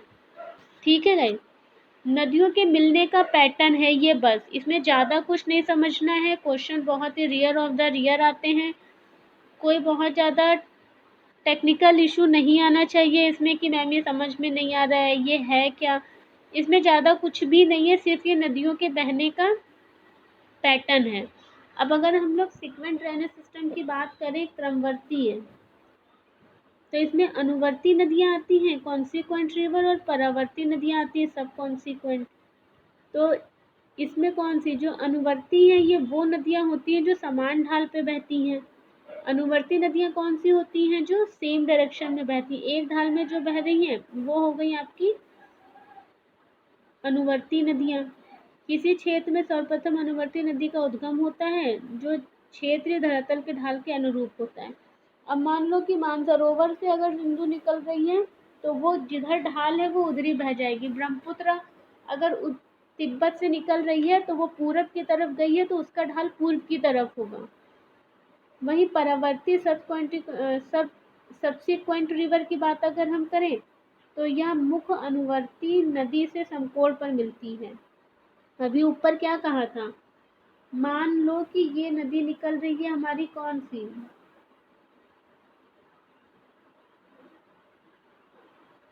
मान लो ये नदी हमारी निकल रही है, मेन नदी जा रही है और अपने ढाल के अनुरूप जा रही है, इसका ढाल इसी डायरेक्शन में है।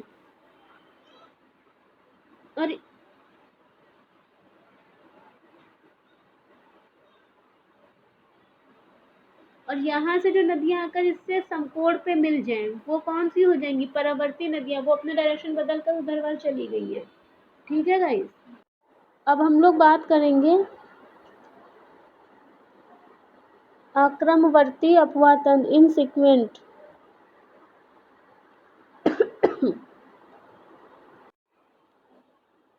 पूर्ववर्ती नदियाँ, पूर्वारोपित नदियाँ। ठीक है, अब पूर्ववर्ती नदियों के लिए दो लाइन आप लोग लिख लीजिएगा कि ये जो नदियाँ होती हैं वे नदियाँ जो हिमालय निर्माण के पहले से बहती थी तथा अपनी धाराओं की दिशा में उत्थित स्थलों जैसे पर्वत को काटकर गाज अथवा महाखंड बनाकर प्रभावित होती हैं।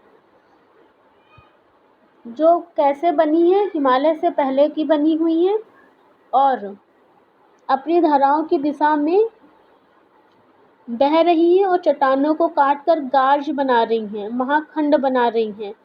पूर्ववर्ती नदियाँ कहलाती हैं, जैसे सिंधु, ब्रह्मपुत्र, सतलज, ये सब क्या है, ये पूर्ववर्ती नदियाँ हैं जो हिमालय के निर्माण से पहले बनी थी और ये पत्थरों को काटती हैं, गाज बनाती हैं, महाखंडों को प्रभावित करती हैं। ठीक है, मतलब कि ये बहुत ही ज़्यादा फ्लो वाली नदियाँ होती हैं, इनके अंदर जो प्रेशर होता है बहुत ज़्यादा होता है। वहीं पूर्वारोपित नदियाँ, तो ये नदियाँ स्थल खंड के ढाल का अनुसरण नहीं करती। क्या करेंगी, ये नदियाँ स्थल खंड के ढाल का अनुसरण नहीं करती, मतलब ये नहीं कि जिस ढाल में बह रही है वहीं बहेंगी, कहीं से भी कट जाएंगी, किधर भी इनका बहाव मुड़ गया तो ये चली जाएंगी। स्वर्णरेखा, सोन, चंबल, बनास आदि जो हैं पूर्वारोपित या अध्यारोपित नदियों के उदाहरण हैं। ठीक है गाइस, हम लोग यहाँ से आगे बढ़ते हैं। आई होप कि यहाँ तक अगर आपको कोई भी प्रॉब्लम आ रहा है तो आप लोग एक बार कमेंट बॉक्स में मेंशन कर दीजिएगा, तो हम फिर से ट्राई करेंगे उसको बताने के लिए, या कोई क्वेश्चन हो, कुछ पूछना हो तो उसको भी मेंशन कर दीजिएगा। क्लासेस थोड़ा अब लंबी ही होंगी ज्योग्राफी की, क्योंकि सिलेबस कंप्लीट करना है, वर्ल्ड ज्योग्राफी कंप्लीट करना है, इन्वायरमेंट कंप्लीट करना है और करंट हमारा चल ही रहा है। और जहाँ पे लगेगा कि बहुत ज़्यादा डीप में पढ़ाने वाला है वहाँ पे डीप में पढ़ाएंगे, जहाँ पे लगेगा कि हाँ क्वेश्चन नहीं आ रहे हैं, यहाँ से बचा जा सकता है, तो वहाँ से बचने की भी कोशिश की जाएगी, क्योंकि ये हम लोग क्लास जो चला रहे हैं वो एग्ज़ाम के पॉइंट ऑफ व्यू से चला रहे हैं। ठीक है, अब हम लोग आगे चलते हैं। भारत की नदियों का अपवाह तंत्र।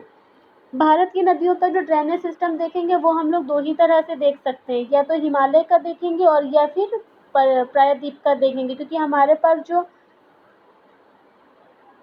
ये देखिए एक डायग्राम कहाँ गया, सॉरी गाइस, ये डायग्राम मैंने मेंशन किया, वो डायग्राम है नहीं, उसमें जो भारत है हमारा, मान लो ये पूरा,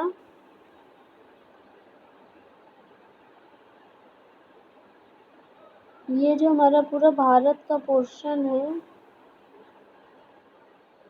ऐसे ही बना देते हैं, समझ लो ये भारत है, इसको दो भाग में डिवाइड होना है, ये हिमालय का होगा और ये पेनिसुला का होगा। ठीक है, तो ड्रेनेज सिस्टम एक हम यहाँ का पढ़ेंगे, एक ड्रेनेज सिस्टम हम यहाँ का पढ़ेंगे। यहाँ का तो जो सिंधु वाला वो इधर आ जाएगा, ब्रह्मपुत्रा वाला इधर से आ जाएगा, गंगा वाला ऐसे चला जाएगा। लेकिन ये जो पेनिसुलर वाला है, या तो ये पश्चिम घाट जाएगा या ये पूर्वी घाट में जाएगा। अगर हम लोग हिमालय की नदियों के अपवाह तंत्र की बात करें तो यहाँ पे जल जो होता है ये निरंतर बना रहता है, क्योंकि ये बारहमासी होता है। और आप जानते हैं कि हमारे वहाँ उधर ग्लेशियर हैं, हिमालय पे ग्लेशियर होने के कारण, उनके मेल्ट होने के कारण, वर्षा होने के कारण यहाँ पे जो नदियाँ होती हैं वो सदाबहार होती हैं। लेकिन अगर हम प्रायद्वीपीय भारत की बात करेंगे, वहाँ का जो अपवाह तंत्र देखेंगे तो वहाँ पर मौसमी होती हैं, वहाँ पे नदियाँ सूखती भी हैं और मौसम में जब वर्षा होती है मौसम के अकॉर्डिंग वो भरती हैं। तो अगर हम लोग हिमालय की नदियों की बात करें,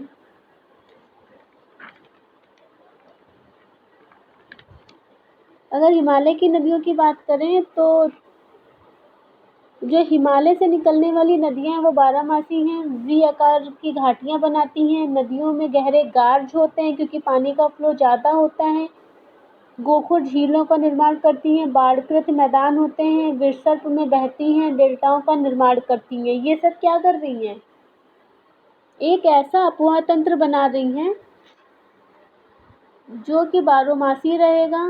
नदियाँ गार्ज भी बनाएंगी, वी आकार की घाटियाँ भी बनाएंगी, जलप्रपात का निर्माण भी करेंगी, यानी रिजर्वॉयर्स भी बनाएंगी। मैदान में पहुँचने पर समतल घाटियों में बहती हैं, क्योंकि हमने जब पढ़ा था जब मैदान, तो मैदान वाला भाग हमने क्या सिंधु गंगा और ब्रह्मपुत्र का मैदान देखा था, तो वो समतल क्षेत्र था। और शिवालिक से सीधे नदियाँ जो हैं नीचे की तरफ आ रही हैं वहाँ की पहाड़ियों से, इसीलिए कह रहे हैं बार बार कि पीछे की क्लासेस को आगे रिलेट करते चलिए, पूरा ज्योग्राफी का एक स्ट्रक्चर माइंड में खिंच जाएगा। बाढ़कृत मैदान है, विसर्प में बहती हैं क्योंकि यहाँ पे विसर्प में ही बह पाएंगी, और डेल्टाओं का निर्माण करती हैं। हमारे वहाँ तीन, मतलब हिमालय में तीन है, सिंधु नदी, गंगा नदी और ब्रह्मपुत्रा नदी। अब मैदान भी हमारे पास तीन थे, सिंधु का मैदान, गंगा का मैदान और ब्रह्मपुत्र का मैदान। तो जब मैदान तीन थे तो गंगा जो वाटर फ्लो होगा वो मैदान में ही होगा, तो जो अपवाह तंत्र है वो भी हमारा तीन ही होगा, सिंधु, गंगा और ब्रह्मपुत्र। जिसमें अगर हम सिंधु नदी की बात करें, ये सिंधु नदी का ड्रेनेज सिस्टम है, जिसको जो लगे वो इम्पोर्टेंट वो लिख लेगा या बाद में रिमाइंड करके भी लिख सकता है, या हम थोड़ा थोड़ा लिखाते चल रहे हैं, आप लोग समझते चलिए। ये जो है सिंधु नदी का ड्रेनेज सिस्टम है। सिंधु नदी का उद्गम कहाँ पर होता है, तिब्बत में कैलाश पर्वत में बोखोरचू के निकट एक हिमनद से होता है। किससे होता है,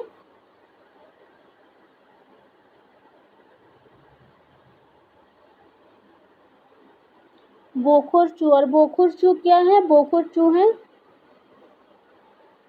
हिमनद।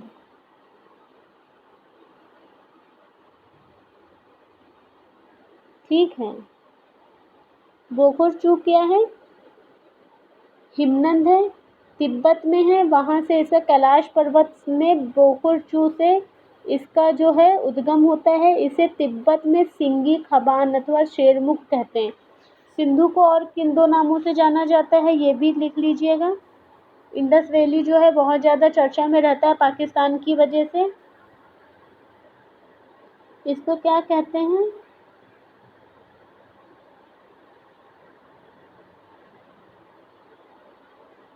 सिंगी खंबान या शेरमुख, लॉयन माउथ। ठीक है। जब ये अपने उद्गम स्थान से निकलती है तो लद्दाख एवं जास्कर श्रेणियों के बीच से उत्तर पश्चिम दिशा में प्रभावित होती है। अब आपको पता होगा, मैंने बताया था कि लद्दाख श्रेणी और जास्कर श्रेणी, अगर आपने वो माउंटेन रेंज वाली क्लास की होगी तो आप अभी आपके दिमाग में क्लिक होना चाहिए था कि ये वहाँ पर है। तो उत्तर पश्चिम में प्रभावित होती है। दमचोक एक जगह है, ये वहाँ से भारत में प्रवेश करती है। कौन सी जगह है?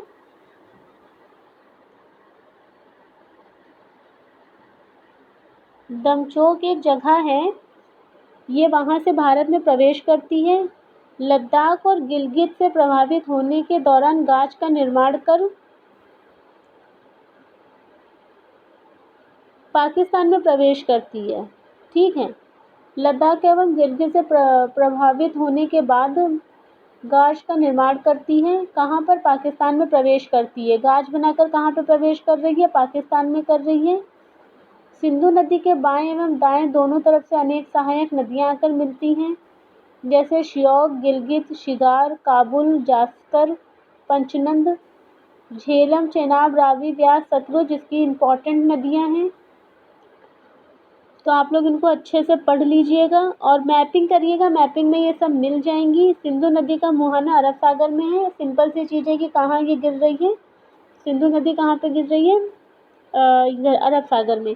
अब अगर झेलम नदी की बात करें तो इसका उद्गम कहाँ पर है? झेलम नदी का उद्गम है पीर पंजाल गिरपद में स्थित वेरी नाग के निकट शेषनाग झील से होता है।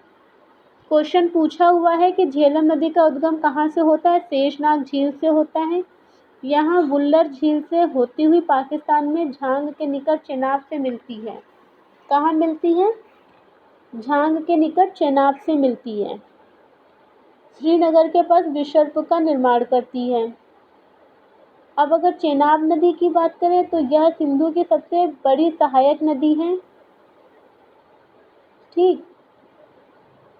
और चेनाब नदी बारालाचा ला दर्रे के दोनों ओर से निकलने वाली चंद्र और भागा नामक नदियों के केलांग के निकट तांडी में मिलने से बनती है। अब चेनाब किसकी दो नदियों से मिलने से बन रही है? चंद्र और भागा। तांडी में मिलेगी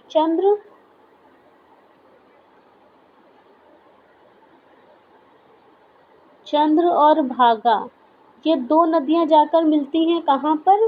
तांडी में, और चेनाब नदी को फॉर्म करती हैं। उसी तरह से अगर हम बात करें रावी नदी की, तो रावी नदी जो रोहताक दर्रे के पश्चिम से होता है। कहाँ से होता है इसका उद्गम? रोहताक दर्रे के पश्चिम से होता है। यह चंबा घाटी में प्रभावित होती है। कहाँ प्रभावित होती है? चंबा घाटी है और ये वहाँ पे बहती है। यह पाकिस्तान में सराय सिंधु के पास चेनाब से मिल जाती है।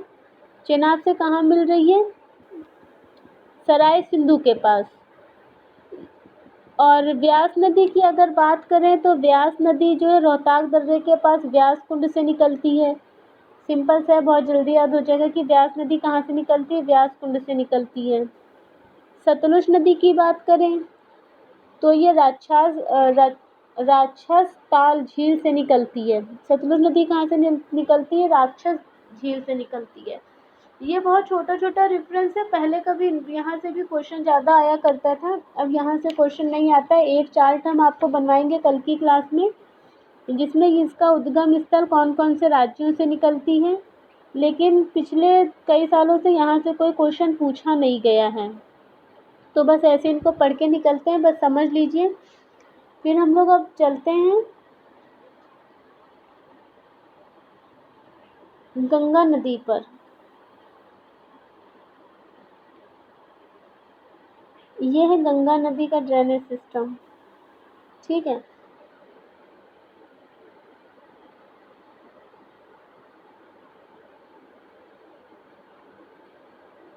गंगा ये कहलाती कब है, ये आप लोग थोड़ा सा सुन लीजिए।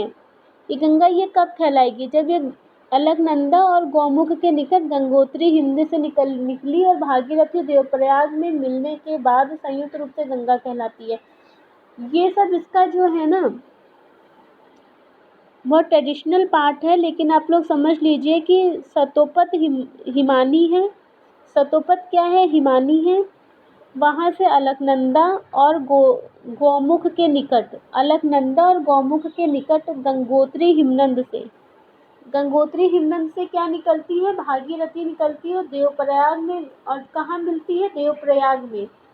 और अलकनंदा और ये दोनों मिलकर कहाँ पे गंगा कहलाती है, संयुक्त रूप से गंगा कहलाती है देवप्रयाग में। ठीक है। अलकनंदा की सहायक नदियां हैं पिंडारी नदी बाएं तट से कर्णप्रयाग में, तथा मंदाकिनी नदी दाएं तट से रुद्रप्रयाग। ये कहाँ पे मिल रही है, पिंडारी नदी बाएं तट से कर्णप्रयाग और मंदाकिनी नदी दाएं तट से रुद्रप्रयाग में मिलती हैं। अब अगर गंगा की बात करें तो एक चीज अच्छे से पढ़ लीजिए कि विष्णु प्रयाग, कर्णप्रयाग, रुद्रप्रयाग और देवप्रयाग ये किन नदियों का संगम है। तो विष्णु प्रयाग में धौली गंगा और अलकनंदा।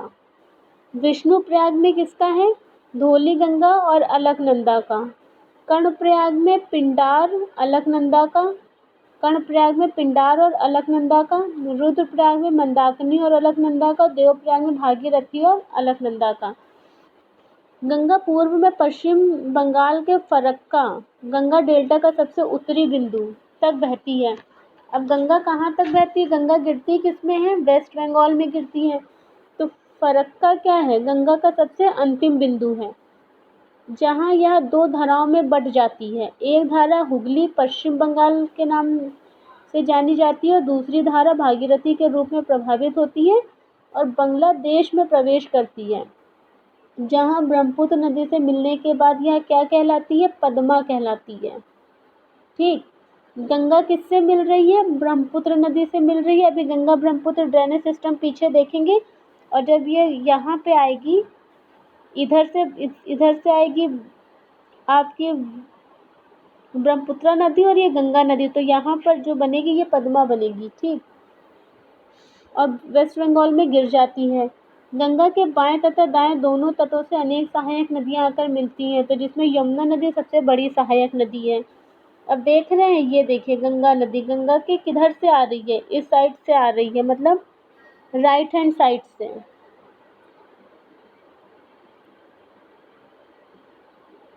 अच्छा, ये कहाँ से निकलती है, अगर हम लोग बात करें कि यमुना नदी कहाँ से निकलती है, तो बंदरपूछ चोटी के यमुनोत्री हिमनद से निकलती है। ये यमुना नदी कहाँ से मिल रही है, कहाँ से निकल रही है,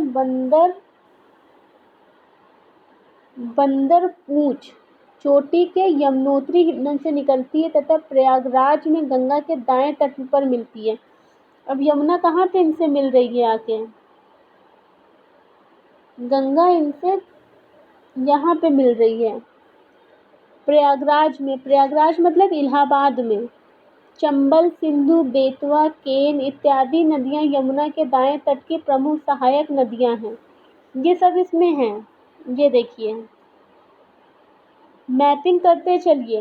ये सिंध है, बेतवा है, केन है, चंबल है, ये सब क्या यमुना से आके मिल रही है। यमुना किससे जाके मिल रही है, गंगा से मिल रही है। यानी ये कितना सारा वाटर लेके जा रही है, आप खुद इमेजिन कर सकते हैं। चंबल के सहायक नदियों में बनास, काली, सिंधु, कूनो इत्यादि शामिल हैं। अब अगर चंबल में कौन कौन सी है, ये देखिए, ये सारी चंबल में जो शामिल हो रही हैं ये वो नदियाँ हैं। कोसी गंगा के बाएं तट से मिलती है।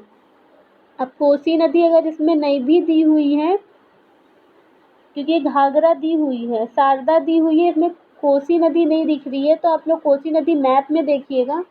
कोसी नदी इसके राइट हैंड साइड से आके मिलती है, बाएं तट से। इसके द्वारा अपनी नदी मार्ग के अधिक कटाव तथा मार्ग परिवर्तन के कारण इसे बिहार का शोक कहा जाता है। अच्छा, ये शोक, ये देख रहे हैं, ये शोक कोसी, ये किसको कहा जाता है, कोसी नदी को बिहार का शोक कहा जाता है, क्योंकि सबसे ज़्यादा वो यहाँ पे पानी लाती है, तो यहाँ पर क्या होता है, बाढ़ आती है और हर साल बाढ़ आती है, आपको पता है बिहार में। गोमती, घाघरा, गंडक आदि गंगा के बाएं तट पर मिलने वाली सहायक नदी। अब देखिए ये गंडक जा रही है, ये देखिए घाघरा, गंडक, गोमती, ये सब क्या है, इसके लेफ्ट हैंड साइड से मिलने वाली नदियां हैं। दामोदर हुगली के दाएं तट की प्रमुख नदी है। दामोदर हुगली के, अच्छा दामोदर हम लोगों ने पढ़ा भी था, ये नीचे से है, तो सबसे ये देखिए दामोदर जा रही है, तो दामोदर हुगली के दाएं तट की सबसे प्रमुख नदी, इसे बंगाल का शोक कहते हैं। दामोदर को किसका शोक कहते हैं, बंगाल का, और कोसी को कहते हैं बिहार का। गंगा नदी पर ही राष्ट्रीय राजमार्ग संख्या 1 प्रयागराज से हल्दिया तक स्थित है। गंगा नदी का ये ड्रेनेज सिस्टम आप लोग अच्छे से देख लीजिएगा। पद्मा कब ये कहलाती है, बांग्लादेश में प्रवेश करने के पश्चात। मेघना कब कहलाती है, जमुना ब्रह्मपुत्र से मिलने के पश्चात। मेघना, जमुना, ये सब आपका ड्रेनेज सिस्टम में दिया हुआ है। यमुना नदी उत्तर के कुल 19 जिलों से होकर बहती है। यमुना नदी बहती है और गंगा नदी 28 जिलों से बहती है उत्तर प्रदेश के। यमुना नदी उत्तर प्रदेश के 19 जिलों और गंगा नदी उत्तर प्रदेश के 28 जिलों से बहती है। सन 2017 में उत्तराखंड उच्च न्यायालय ने गंगा तथा यमुना नदी को जीवित मानव का दर्जा दिया है। इस पर तो क्वेश्चन भी आ चुका है यमुना नदी पर, ठीक है, इनको जीवित होने का दर्जा दिया है। 2008 में गंगा नदी को राष्ट्रीय नदी का दर्जा दिया गया था। और आपको पता है कि गंगा नदी प्रोजेक्ट कितना ज़्यादा बड़ा है, जो वर्ल्ड बैंक की हेल्प से चलाया जा रहा है। अब हम लोग नेक्स्ट की तरफ बढ़ते हैं। ब्रह्मपुत्रा अफवाह तंत्र। अगर ब्रह्मपुत्रा की बात करें तो हिमालय के उत्तर में स्थित मानसरोवर झील के पास कैलाश श्रेणी के चेमायुंग डुंग हिमानी से, कौन सी हिमानी से, ये कहाँ पर है, कैलाश श्रेणी, अभी हम लोगों ने उसका देखा था ब्रह्मपुत्र का, ये है चेमांग युंग डुंग, ये हिमानी का नाम है, यहाँ से निकलती है तिब्बत में, सांगपो नाम से पूरब की ओर प्रभावित होती है। किस नाम से पूरब की ओर प्रभावित होगी ये, सांगपो नाम से। ये इसका है, ये ब्रह्मपुत्रा का ड्रेनेज सिस्टम है, ये आप लोग देखिएगा। रांगो सांगपो इसके दाहिने तट की प्रमुख नदी है। अच्छा ये यहाँ से नहीं, लेकिन इसके बाद ब्रह्मपुत्र को तिब्बत में सांगपो या सापू के नाम से जाना जाता है। अरुणाचल प्रदेश में दिहांग, असम में ब्रह्मपुत्र एवं बांग्लादेश में जमुना नाम से जाना जाता है। अब ये जमुना से देखिए, मेघना जब जमुना से मिलती है, यानी ब्रह्मपुत्रा से, हम लोगों ने अभी पीछे देखा था ना कि जब मेघना से मिलती है तो बंगाल की खाड़ी में गिरती है, ठीक। अभी अरुणाचल प्रदेश में दिहांग, असम में ब्रह्मपुत्र एवं बांग्लादेश में जमुना के नाम से जाना जाता है। तो दिहांग अरुणाचल प्रदेश में उधर से निकल रही है और आपको दिहांग गार्ज बना रही है, याद होगा, बहुत गहरा गार्ज बनाती है। असम में ब्रह्मपुत्र एवं बांग्लादेश में जमुना नाम से जाना जाता है। यह विश्व की सबसे लंबी नदियों में एक है। क्या है, वर्ल्ड लार्जेस्ट रिवर है। जो गंगा नदी के साथ मिलकर विश्व का सबसे बड़ा डेल्टा सुंदरवन डेल्टा बना रही है। इसमें सिल्ट का निक्षेपण अत्यधिक मात्रा में होता है। ब्रह्मपुत्र नदी में ही विश्व का सबसे बड़ा माजुली द्वीप असम स्थित है। माजुली द्वीप कहाँ पर है, असम में है। ब्रह्मपुत्र नदी के दाएं तथा बाएं दोनों तटों से इसकी अनेक सहायक नदियां आकर मिलती हैं, जिसमें सुबनसिरी, कामेंग, मानस, आमोम, साकोस, तिस्ता इसके दाएं तट की तथा दिबांग, लोहित, धनसिरी, कोपिली, मेघना तथा बराक, ये सब आप लोग मैप देखिएगा, ये सब इसके जो है बाएं तट से मिलने वाली नदियां हैं। और लोहित नदी को खूनी नदी, द रिवर ऑफ ब्लड भी कहा जाता है। लोहित नदी जो है, लोहित नदी को क्या कहा जाता है, द रिवर ऑफ ब्लड। तो गाइज आई होप कि आप लोगों को क्लास समझ में आई होगी। इम्पॉर्टेंट क्लास है, फैक्चुअल डाटा है, कॉन्सेप्चुअल भी है। आगे देख लीजिए, एक डायग्राम और है, ये देखिए, ये फरुक्का है, ये देखिए तिस्ता है, पांडु है। ये जो ड्रेनेज सिस्टम है आपका, ये गंगा का है और ये ब्रह्मपुत्रा का है, और ये दोनों मिल रही है। Mouth of the Ganges. ये क्या करिए, मेघना देखो ये यहाँ पर हो गई, यहाँ पे ये पद्मा हो गई है। देखिए ये पद्मा है, ये मेघना है, दोनों इसी में गिर जाएंगी। ये क्या है, इधर से ब्रह्मपुत्रा आ रही है, इधर से गंगा आ रही है। तो ये जो इनका ड्रेनेज सिस्टम था, ये आप लोगों ने आई होप कि एंजॉय किया होगा। क्लास आज लंबी हो गई है, बट डोंट वरी। अब हम लोग कल इनका कुछ इम्पोर्टेंट फैक्चुअल डाटा देखेंगे और उसके बाद से जो नया टॉपिक स्टार्ट करेंगे, कल के हमारे नए टॉपिक होंगे जलवायु, क्लाइमेट और सॉइल। कल हम लोग इन 2 टॉपिक को कंप्लीट करेंगे। ओके गाइस, आई होप कि आप लोगों को क्लास पसंद आई होगी। कमेंट करें, लाइक करें, शेयर करें, और अगर कुछ भी नहीं समझ में आ रहा है डिसलाइक करें और मेंशन करें कि इसमें क्या कमी रह गई है जिसको हम लोग इम्प्रूव करें। Okay guys, thank you, bye.